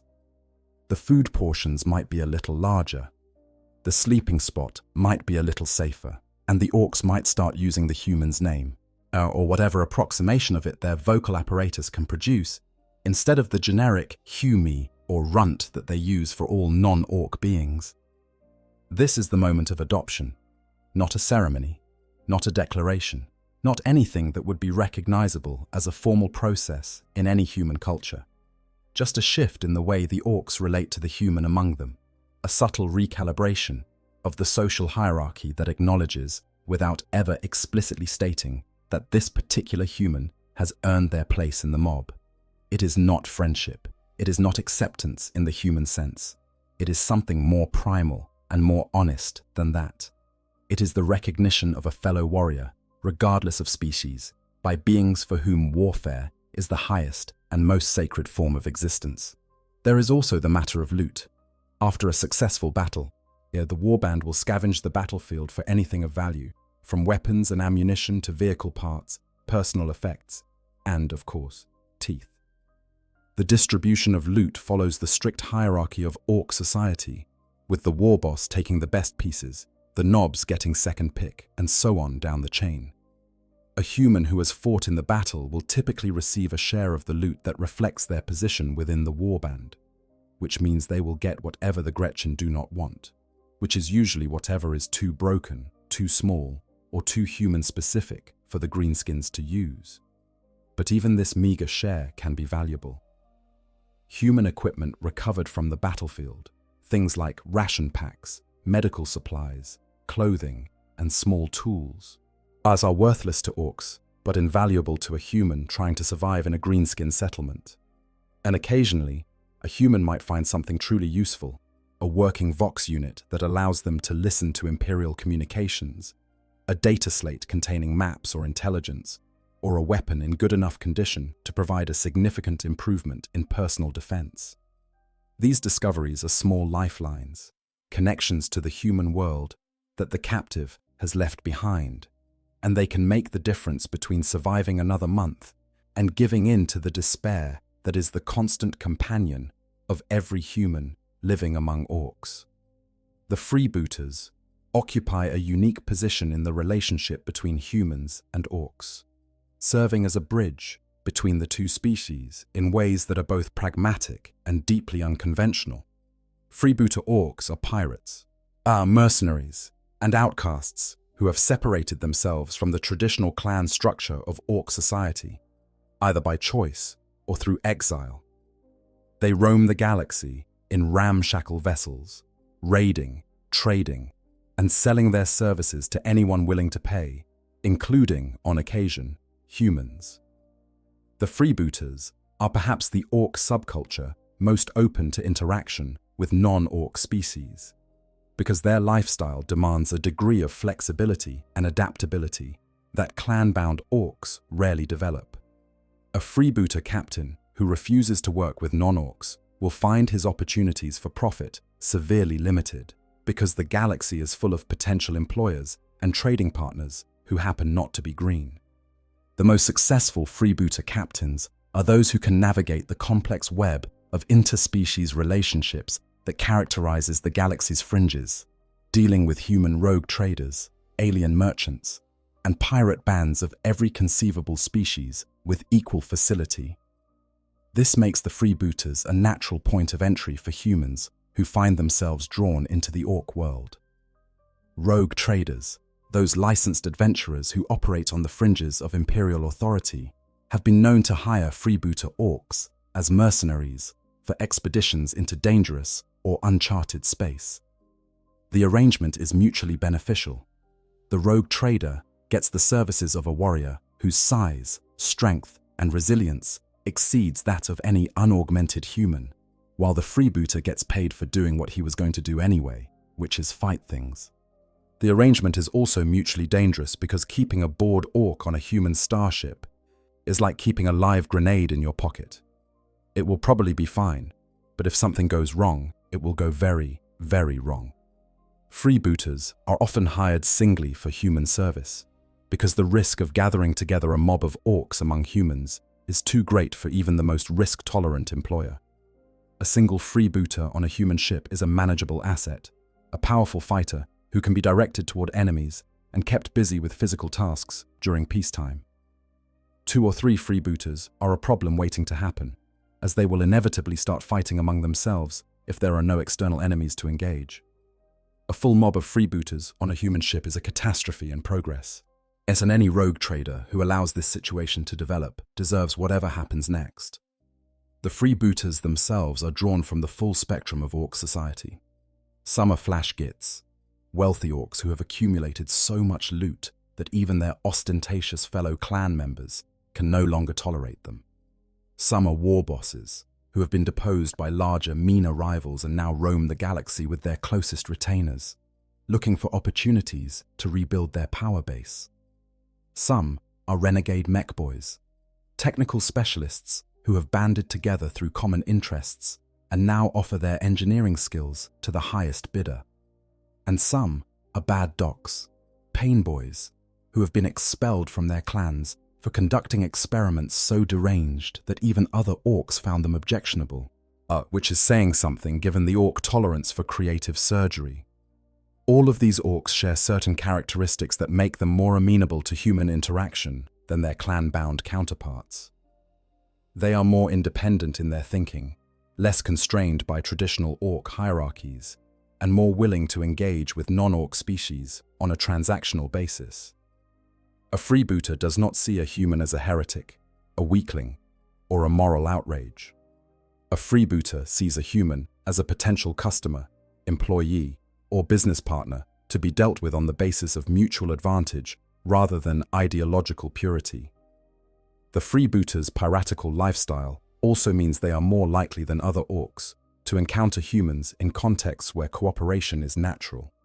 In the lawless regions of the galaxy's fringes, where imperial authority is thin or non-existent, human and orc pirates sometimes find themselves operating in the same territory, raiding the same shipping lanes, and frequenting the same disreputable ports of call. In these environments, a kind of rough working relationship can develop, with human and orc crews tolerating each other's presence as long as both sides benefit from the arrangement. The symbol of the freebooters, the Jolly Orc, a skull and crossbones motif rendered in the greenskin style, captures the essence of this subculture perfectly. It is an image that says, "We are dangerous, we are unpredictable, and we are open for business." For humans who find themselves on the wrong side of imperial law, or who simply live in parts of the galaxy where imperial protection does not extend, the Jolly Orc can represent either a threat or an opportunity, depending on the circumstances and the temperament of the captain flying it. The Weirdboys deserve their own consideration when discussing humans among orcs, because they represent one of the most dangerous and unpredictable elements of orc society, and their presence creates unique challenges for any non-orc living within a warband. Weirdboys are the orc equivalent of psykers, but with a crucial difference. While human psykers draw their power from the warp, the roiling dimension of psychic energy that underlies physical reality, Weirdboys draw their power from the orc psychic gestalt field itself. When large numbers of orcs are gathered together, especially when they are excited or aggressive, which is essentially always, yet the psychic energy they generate builds to extraordinary levels. Weirdboys serve as lightning rods for this energy, absorbing it through their bodies and channeling it into devastating psychic attacks. The problem is that Weirdboys have very limited control over this process. When the psychic energy building up inside them reaches critical levels, it can discharge violently in the form of green lightning bolts, waves of destructive force, or, in extreme cases, a catastrophic detonation that causes the Weirdboy's head to literally explode. This explosion can trigger a chain reaction, causing the heads of nearby orcs to explode as well, which, while spectacular, is generally considered undesirable by the orcs standing in the vicinity. For a human living among orcs, the presence of a Weirdboy is a constant source of danger. Whilst the psychic energy that builds up around a Weirdboy can cause headaches, disorientation, and in extreme cases, temporary psychic phenomena in non-orc beings who lack the natural resistance that orcs possess. A human who spends too much time in close proximity to a Weirdboy might experience vivid hallucinations, uncontrollable emotional surges, or a sense of being watched by something vast and inhuman, which is an accurate perception given that the psychic gestalt field is, in a very real sense, the collective consciousness of the entire orc species. Weirdboys are typically avoided by other orcs as well, which creates an interesting social dynamic. The area around a weirdboy is often a kind of dead zone, where other orcs are reluctant to linger. And this can actually be advantageous for a human who is trying to carve out a safe space within the warband. By positioning yourself near the weirdboy, you can take advantage of the other orcs' reluctance to approach, creating a buffer zone that provides a measure of protection against casual violence. The trade-off is that you are living next to a being who might explode at any moment. But in orc society, that kind of risk calculus is just part of daily life. We should take a moment to discuss the practical aspects of communication between humans and orcs, because language is one of the most significant barriers to integration, and also one of the most interesting areas of cross-species interaction. Before we get into the mechanics of language, though, there is another dimension of orc culture that a human living among greenskins must navigate: religion. Or whatever passes for religion among a species that does not have the attention span for formal theology. Orcs believe in two gods, Gawk and Mork. Gawk is the god of brutal cunning, the divine patron of hitting things so hard they do not get up again. Mork is the god of cunning brutality, the divine patron of hitting things from behind when they are not looking. The distinction between the two is subtle to the point of meaninglessness for anyone who is not an orc, but orcs take it very seriously, or at least as seriously as orcs take anything, which is to say, loudly and with frequent punching. The twin gods of the orcs are not abstract deities worshipped from a distance. They are visceral, immediate presences in orc consciousness. If felt in the rush of combat and the roar of engines and the satisfying crunch of bone on bone. Orcs do not pray to Gawk and Mork in any way that a human would recognize as prayer. They do not build temples, they do not hold services, and they do not have a priesthood in any formal sense, though the Weirdboys sometimes serve a quasi-spiritual role as conduits for the psychic energy that the orcs associate with their gods. What the orcs do instead is fight. Fighting is worship. Fighting is prayer. Fighting is the sacrament by which the orcs commune with their divine patrons and affirm their place in the cosmic order. When an orc charges into battle screaming the name of Gawk, or Mork, or both, it is not a war cry in the human sense. It is an act of devotion, a declaration of faith as pure and as powerful as any hymn sung in the cathedrals of the ecclesiarchy. For a human living among orcs, this religious dimension adds another layer of complexity to the integration process. You do not need to worship Gawk and Mork. The orcs would find the idea of a human worshipping their gods mildly amusing at best and vaguely offensive at worst. But you do need to understand what the gods mean to the orcs around you, because that understanding will shape your ability to predict orc behavior, anticipate their reactions, and navigate the spiritual undercurrents that run beneath the surface of greenskin culture. The orc concept of the Great Crusade, the massive, galaxy-spanning conflict that would unite all orcs under a single banner and bring the fight to every corner of existence, is fundamentally a religious concept. It is the orc equivalent of the Imperium's Great Crusade, a holy war against everything and everyone, waged not for territory or resources, but for the sheer glory of the fight itself. When Gazkul Mag Uruk Thraka declared himself the prophet of Gawk and Mork and announced his vision of the Great Green Crusade, he was not making a political statement. He was making a theological one. He was saying that the gods had spoken to him, that they had shown him the path, and that every orc who followed him was joining not just an army, but a holy pilgrimage toward the ultimate battle. For a human caught up in this pilgrimage, the experience is overwhelming. The psychic energy generated by an orc horde that believes it is on a divine mission is unlike anything else in the galaxy. It fills the air with a crackling intensity that makes the hair stand up on your arms and the blood sing in your veins. It pushes aside fear, exhaustion, and doubt, replacing them with a fierce, almost painful clarity of purpose. You are going to fight. You are going to fight until you cannot fight anymore. And then you are going to find a way to fight some more. And somewhere in the back of your mind, in a place that your imperial upbringing tells you should not exist, you understand why the orcs are smiling. Orc language, sometimes referred to as orc speak, or simply orky, is a guttural, aggressive form of communication that shares some structural similarities with Low Gothic, the common language of the Imperium, but differs in virtually every other respect. Orc speech is loud, emphatic, and heavily reliant on tone and volume to convey meaning. A whisper is almost unheard of in orc culture, and the concept of an indoor voice does not exist. Orcs communicate at volumes that most humans would consider shouting, and when they want to emphasize a point, they shout louder, sometimes punctuating their statements with physical gestures that range from emphatic pointing to full contact punching. Despite these differences, communication between humans and orcs is possible, and in some cases, remarkably effective.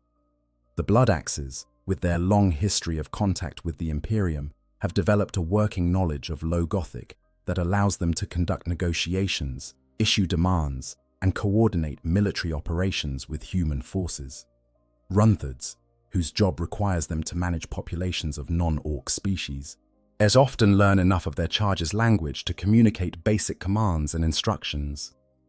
And Freebooter captains, who operate in human space, frequently develop a functional, if heavily accented, command of Low Gothic that allows them to conduct business with human merchants and employers.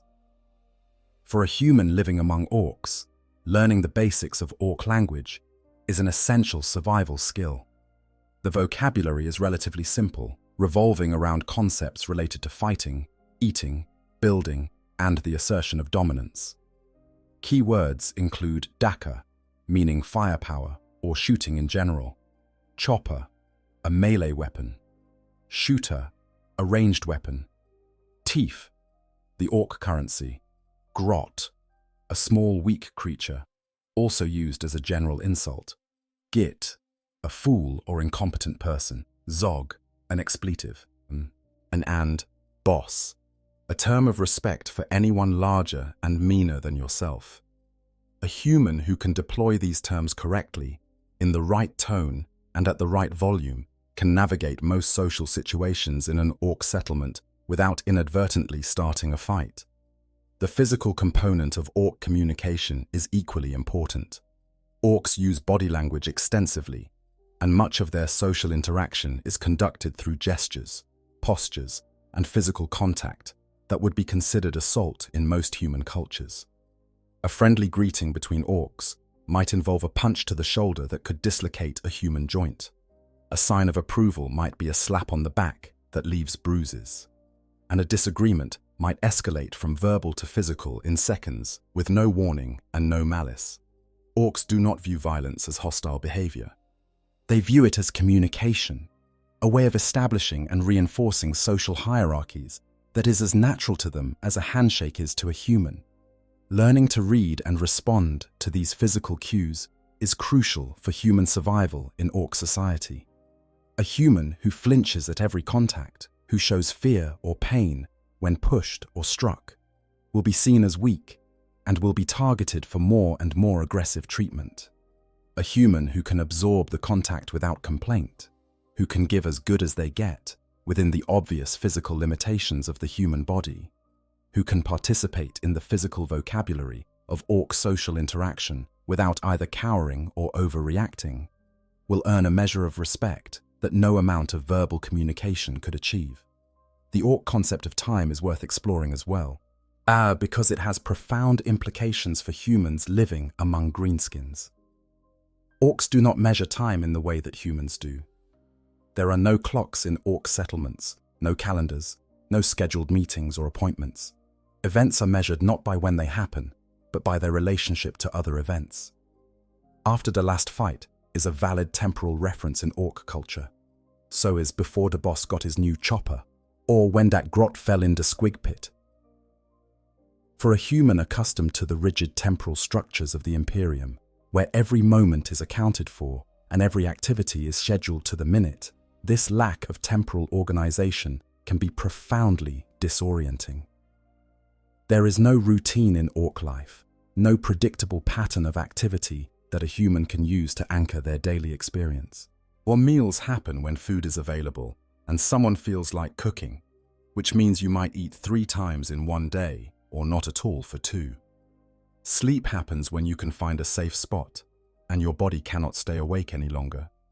Work happens when an orc tells you to do something, which can happen at any time without warning. The upside of this temporal flexibility is that it creates a kind of freedom that does not exist in imperial society. There are no deadlines, no performance reviews, no bureaucratic structures that demand your attention and compliance. The only thing that matters is the present moment, the current situation, the immediate needs of the warband. This can be liberating for humans who have spent their entire lives constrained by the endless paperwork and procedural requirements of the Imperium. It can also be terrifying, because without structure, there is nothing to prevent a bad situation from getting worse at any moment. The absence of a formal timekeeping system also means that humans living among orcs can lose track of time entirely. Without calendars or clocks, days blur into weeks, weeks into months, months into years. A human who has been living in an orc warband for a decade might believe they have been there for only a few years, or might feel as though they have been there for a lifetime. This temporal disorientation can make it increasingly difficult to imagine returning to the Imperium, because the Imperium itself becomes increasingly abstract and distant in the human's memory, replaced by the immediate, visceral reality of life among the greenskins. The physical toll on the human body is also worth considering. Our orc settlements exist in environments that are hostile to human life in ways both obvious and subtle. The air quality in most orc camps is appalling, thick with the smoke from countless fires, the exhaust from engines that run on a fuel refined from fungal biomass, and the pervasive smell of orc bodies, which produce a musky, acrid odor that is deeply unpleasant to human noses. The water supply, when it exists at all, is contaminated with orc spores, fungal runoff, and whatever other biological matter happens to find its way into the source. Disease is a constant companion, though the immune systems of humans who survive the first few weeks of exposure tend to adapt remarkably quickly, developing resistances that imperial medical science would find fascinating if it had the opportunity to study them. While the noise is another environmental factor that takes a serious toll on human physiology, orc settlements are loud, constantly, unrelentingly loud. The baseline volume of orc conversation is what most humans would consider shouting, and when orcs get excited, which is frequently, the volume increases to levels that can cause physical pain. The background noise of engines, hammering, weapons being tested, squigs screaming, and the general cacophony of orc industry adds to this auditory assault, until the total sound pressure in a typical orc settlement approaches the threshold of permanent hearing damage. Humans who live among orcs for extended periods frequently develop some degree of hearing loss, and those who are placed near the clan's mechboys' workshops or vehicle pools may lose their hearing entirely within a matter of months. Or sleep deprivation is another constant challenge. Orc settlements do not have designated quiet hours, and the concept of rest as a scheduled activity is foreign to greenskin culture. Orcs sleep when they are tired, which might be at any time of day or night, and they remain active when they are not, which might also be at any time of day or night. The result is an environment where noise, activity, and potential danger are present around the clock, making it extremely difficult for a human to get the kind of regular, uninterrupted sleep that the human body requires. Most human captives develop the ability to fall asleep in short, irregular intervals wherever they happen to be, catching minutes of rest between periods of activity in a pattern that bears more resemblance to the sleep habits of a combat soldier in a forward position than to any kind of normal rest cycle. Despite all of these hardships, humans have demonstrated a remarkable capacity to not only survive, but adapt to the orc environment. The human body, for all its apparent fragility compared to the massive, fungally enhanced physique of the average orc, is surprisingly resilient when pushed to its limits. Given adequate food, which is achievable even in an orc settlement, and the opportunity to develop natural immunities to the various biological hazards of the greenskin ecosystem, a human being can live for years, even decades, among orcs. The key is the first few weeks. If you survive the initial shock of capture, the first round of diseases, and in the period of adjustment during which you learn the basic survival skills necessary to navigate orc society, your chances of long-term survival increase dramatically. Let us now turn to some specific examples from the lore that illustrate the range of experiences humans have had while living among orcs, because the abstract principles we have been discussing become much more vivid when attached to specific people and situations. The case of Commissar Yarrick and the Orcs of Armageddon provides one of the most fascinating examples of the complex relationship between humans and greenskins. Sebastian Yarrick is one of the most legendary figures in the Imperium's military history, a commissar who has fought the Orcs of Armageddon through 3 devastating wars spanning more than a century.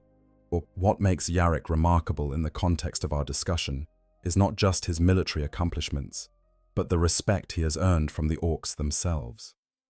Gazkul Mag Uruk Thraka, the greatest orc warlord since the Beast, holds Yarrick in a regard that borders on reverence. The orc prophet sees Yarrick as the ultimate opponent, the one human who fights with enough ferocity and cunning to provide a truly satisfying challenge. When Yarrick was captured during the Second War for Armageddon, Gazkul did not kill him. Instead, the warlord released him, deliberately allowing the commissar to escape so that they could face each other in battle again. For Gazkul, killing Yarrick would have been a waste, because it would have eliminated the best opponent the galaxy had to offer. Better to let him live, let him gather his forces, and let him prepare his defenses, and then return for another round of the great game that is war. This behavior reveals something fundamental about how orcs view worthy opponents. In orc culture, a truly great enemy is not something to be destroyed and forgotten. A truly great enemy is something to be cultivated and preserved, because without great enemies, there can be no great fights, and without great fights, life itself loses its meaning. Yarrick has become, in a very real sense, adopted by the Orcs of Armageddon. Not as a member of their warband, but as a permanent fixture of their cultural landscape, a human who has earned his place in orc legend through sheer, stubborn refusal to be defeated. The orcs even believe, thanks to the psychic gestalt field, that Yarrick's augmetic eye, a replacement for the one he lost in battle, orc can kill with a glance. The original eye was a standard Imperial prosthetic with no offensive capability whatsoever.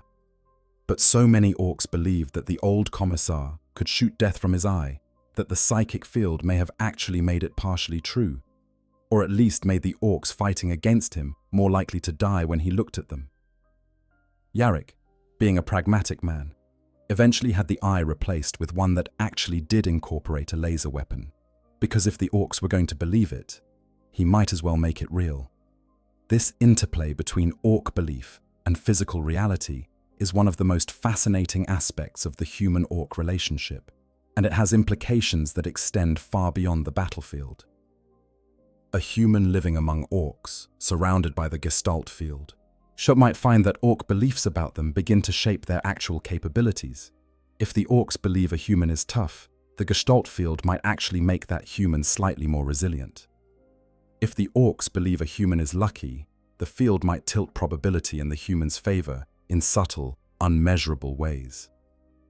This is speculative, and the Ordo Xenos has never been able to confirm it definitively, but the anecdotal evidence from humans who have been recovered from orc captivity suggests that something like this effect may exist. Meanwhile, during Gazkul's campaigns, entire human slave populations have been maintained aboard his massive space hulks, toiling in horrific conditions to fuel the warlord's endless appetite for conquest. Yarrick himself orchestrated a rebellion among these slaves during the Second War for Armageddon, of freeing thousands of humans who had been held in captivity and pressing them into service as fighters against their former captors. The existence of these slave populations, some of which had been held for years or even generations, demonstrates the long-term sustainability of human life within Orc society, however brutal the conditions might be.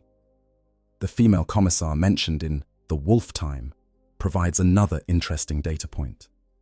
This individual was found aiding and motivating enslaved humans within an Orc warband, apparently serving as a kind of leader or organizer among the human captives.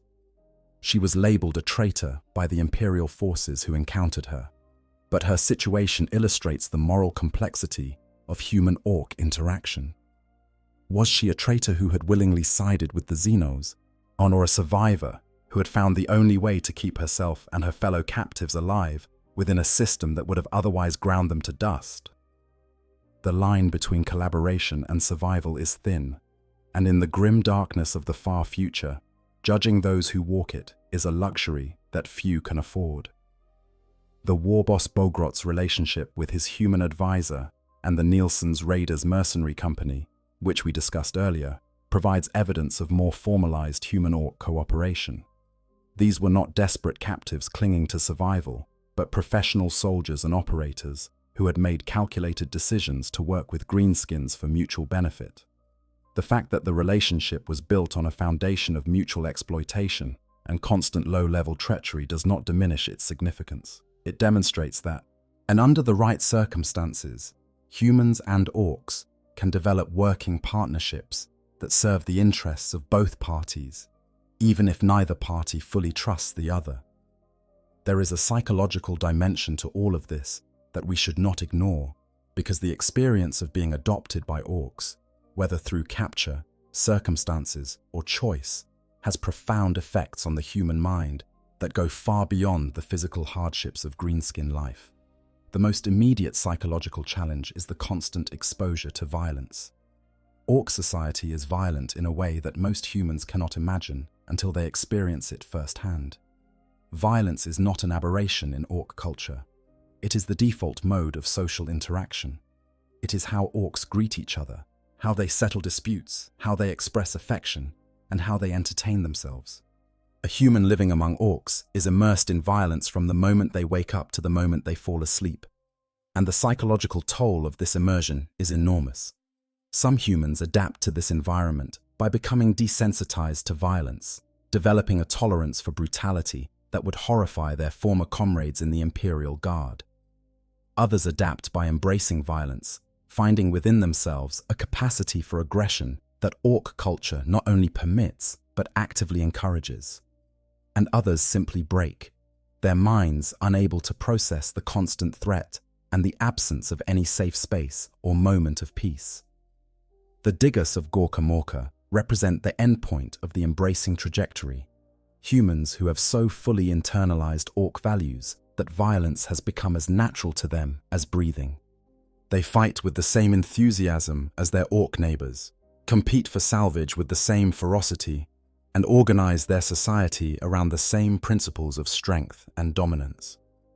Whether this represents a successful adaptation or a fundamental loss of humanity is a question that the 41st Millennium does not have the luxury of answering, because on Gawkam, the only question that matters is whether you can survive until tomorrow. Another significant psychological factor is the loss of identity that accompanies integration into Orc society. A human who becomes part of an Orc warband is, in a very real sense, abandoning the identity that defined them in their previous life. They are no longer a citizen of the Imperium, no longer a servant of the God Emperor, no longer bound by the laws, customs, and beliefs that gave their existence structure and meaning. In their place, they must construct a new identity from the raw materials of Orc culture, an identity built around fighting, scavenging, and the simple joy of being alive in a universe that is constantly trying to kill you. For some humans, this loss of identity is devastating. They cling to their imperial faith, their memories of home, their sense of self as loyal servants of the throne, and the contradiction between these beliefs and their daily reality creates a psychological tension that can be unbearable. For others, however, the loss of identity is liberating. The Imperium, for all its grandeur and noble purpose, is a suffocating place for many of its citizens. The endless bureaucracy, the crushing poverty, the constant surveillance by agents of the Inquisition, as the knowledge that your life has no value beyond what you can contribute to the war effort, all of these things weigh on the human soul in ways that are rarely acknowledged by imperial authorities. In Orc society, by contrast, your worth is determined by what you do, not by what you are. It does not matter where you came from, what your rank was, what your family name is, or what crimes you may have committed. All that matters is whether you can contribute, and if you can contribute, you are valued. This meritocracy, however brutal and simplistic, can be deeply appealing to humans who have spent their entire lives being told that they are nothing more than anonymous cogs in the Imperium's vast machinery. As we draw this exploration to a close, let us consider the broader implications of everything we have discussed. Yet the phenomenon of humans being adopted by orcs challenges some of the most fundamental assumptions that underpin imperial policy regarding alien species. The Imperium's official position on Xenos contact is clear and unambiguous. All aliens are enemies of humanity. All alien cultures are threats to human civilization. All contact between humans and Xenos must be regulated, controlled, and, where necessary, terminated with extreme prejudice. And yet, in the shadows and margins of the galaxy, humans and orcs continue to interact in ways that defy this stark binary. Blood axes trade with human merchants. Freebooter captains hire human crew members. Diggers live alongside orcs in relationships that, while hardly harmonious, are undeniably functional. Imperial Guard units have fought alongside Bloodaxe mercenaries, but rogue traders have employed orc bodyguards. And in 1,000 unnamed warbands scattered across 1,000,000 worlds, human captives have found ways to survive, adapt, and even thrive within the anarchic embrace of orc culture. These interactions do not redeem the orcs. The Greenskins remain one of the most dangerous threats to human civilization in the galaxy, responsible for the deaths of billions and the devastation of countless worlds. Their culture is brutal, their values are alien, and their fundamental nature as engineered weapons of war means that peace between humans and orcs is, in any meaningful sense, impossible. The orcs will always fight because fighting is what they were made to do, and humanity will always be one of their preferred targets. But within this grim reality, there are moments of connection, moments of mutual recognition, moments when the vast gulf between green and human narrows just enough for something unexpected to pass between the two species. A war boss who releases a captured commissar because he wants to fight him again. A runtherd who learns his human charge's language so he can manage them more effectively. A digger who has never seen the inside of an Imperial hab block, but who knows, instinctively, how to strip a shooter down to its component parts and reassemble it in the dark. Consider the runtherd for a moment, because the runtherd is perhaps the most telling figure in this entire story. Here is an orc whose job is to manage smaller creatures. He is born with the patience and the curiosity to observe, to learn, to understand the needs and behaviors of beings different from himself. As most orcs see a non-orc and think only of combat, a runtherd sees a non-orc and thinks about how to get the best performance out of them, how to keep them healthy and productive, how to communicate across the vast gap of species and language and culture. A runtherd is, in a very real sense, the closest thing orc society produces to a diplomat, though the word would horrify any orc who heard it applied to them. The most successful runthurds can handle humans, squats, tau, and most other intelligent species the galaxy has to offer. They learn enough of their charges' languages to give orders, enough of their customs to avoid unnecessary conflict, enough of their biology to keep them alive and working. This is not kindness. This is not empathy. This is practical management. At the application of intelligence and observation, to the problem of getting the most output from a given resource, but in its way, it represents a form of cross-species understanding that most imperial institutions would struggle to match, for all their pretensions of enlightenment. Think about what that means. An orc, a being specifically engineered to destroy everything it encounters, has developed the capacity to understand and manage beings fundamentally different from itself, not through education or ideology, but through the simple practical necessity of getting things done. If that is not a commentary on the nature of intelligence and adaptability, then nothing is. And then, think about the humans on the other side of this equation. The guardsman who learns to read orc body language well enough to navigate a settlement without getting killed. The technician who figures out how to work alongside a mech boy, adapting to a style of engineering that violates everything they were taught at the Schola Progenium, but somehow produces results. The digger child who grows up speaking a pidgin of Gothic and orc speak, who has never seen the inside of an imperial chapel, but who knows the names of every squig species on Gawkam and can ride a trock across broken terrain at speeds that would terrify a speed freak. These are humans who have adapted, not in the abstract, philosophical sense of the word, but in the immediate, practical, life or death sense.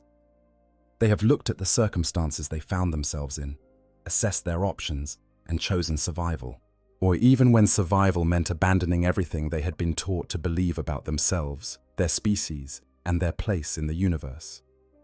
The Imperium would call them traitors. The Inquisition would call them heretics.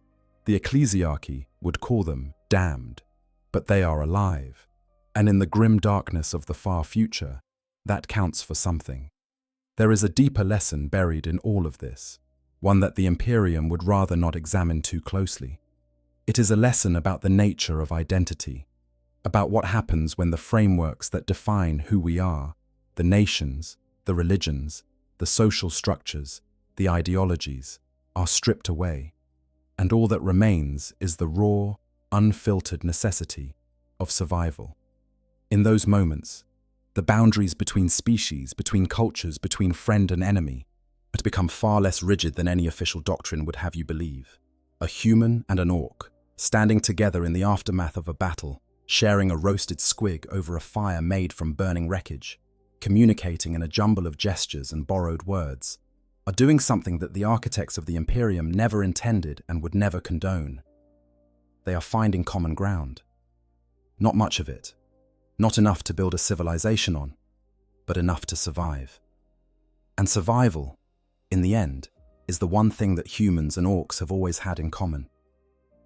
The green tide continues to sweep across the galaxy, as it has for 60 million years, driven by an imperative so deeply embedded in the orc genome that it might as well be the voice of the universe itself. And wherever that tide washes, there will be humans caught in its path. Most of them will die. That is the statistical reality, and there is no point in pretending otherwise. The orcs are not a force of nature to be reasoned with or appeased.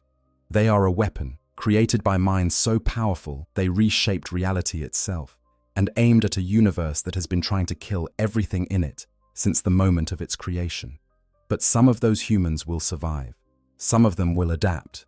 Some of them will find their place within the howling, chaotic, endlessly violent machinery of orc society, and they will discover, to their own surprise and the horror of their former comrades, that life among the greenskins is not the unmitigated nightmare that imperial propaganda makes it out to be. It is not comfortable. It is not safe. It is not anything that any sane person would choose if better options were available. Yeah, but it is life, messy, loud, dangerous, unpredictable, and occasionally, in ways that defy all rational explanation, exhilarating. Because here is the thing about orcs that the imperial treatises never mention, that the xenological reports never capture, that the recruitment posters and propaganda broadcasts never convey. Orcs are happy. Genuinely, unreservedly, unambiguously happy. They love their lives. They love fighting. They love building, they love racing, they love eating, they love arguing, and they love each other, in their own rough, violent, entirely alien way. They are the one species in the galaxy that has found perfect contentment with its circumstances, that looks at the endless war and the constant danger and the certainty of a violent death and says with absolute conviction that this is exactly what it wants. And for a human being who has spent their entire life in the grey, grinding misery of the Imperium, where hope is a luxury and joy is a heresy, where every day is a sacrifice, and every night is a vigil against horrors that never stop coming, there is something profoundly attractive about that happiness. Not enough to make the violence acceptable, not enough to make the suffering worth it, but enough to make you understand, just for a moment, why the diggers of Gawkam never asked to be rescued. Enough to make you wonder, just for a moment, what it would be like to belong to the mob, to be part of something bigger than yourself, something that does not ask for your faith or your obedience or your sacrifice, but only for your willingness to fight and to survive and to keep going forward into whatever comes next. And that is the allure of the green. And in the grim darkness of the far future, even the most unlikely alliances, the most impossible friendships, the most absurd arrangements between species that have nothing in common except a shared existence in a universe that wants them both dead, can sometimes produce something that looks, if you squint at it from the right angle, almost like home.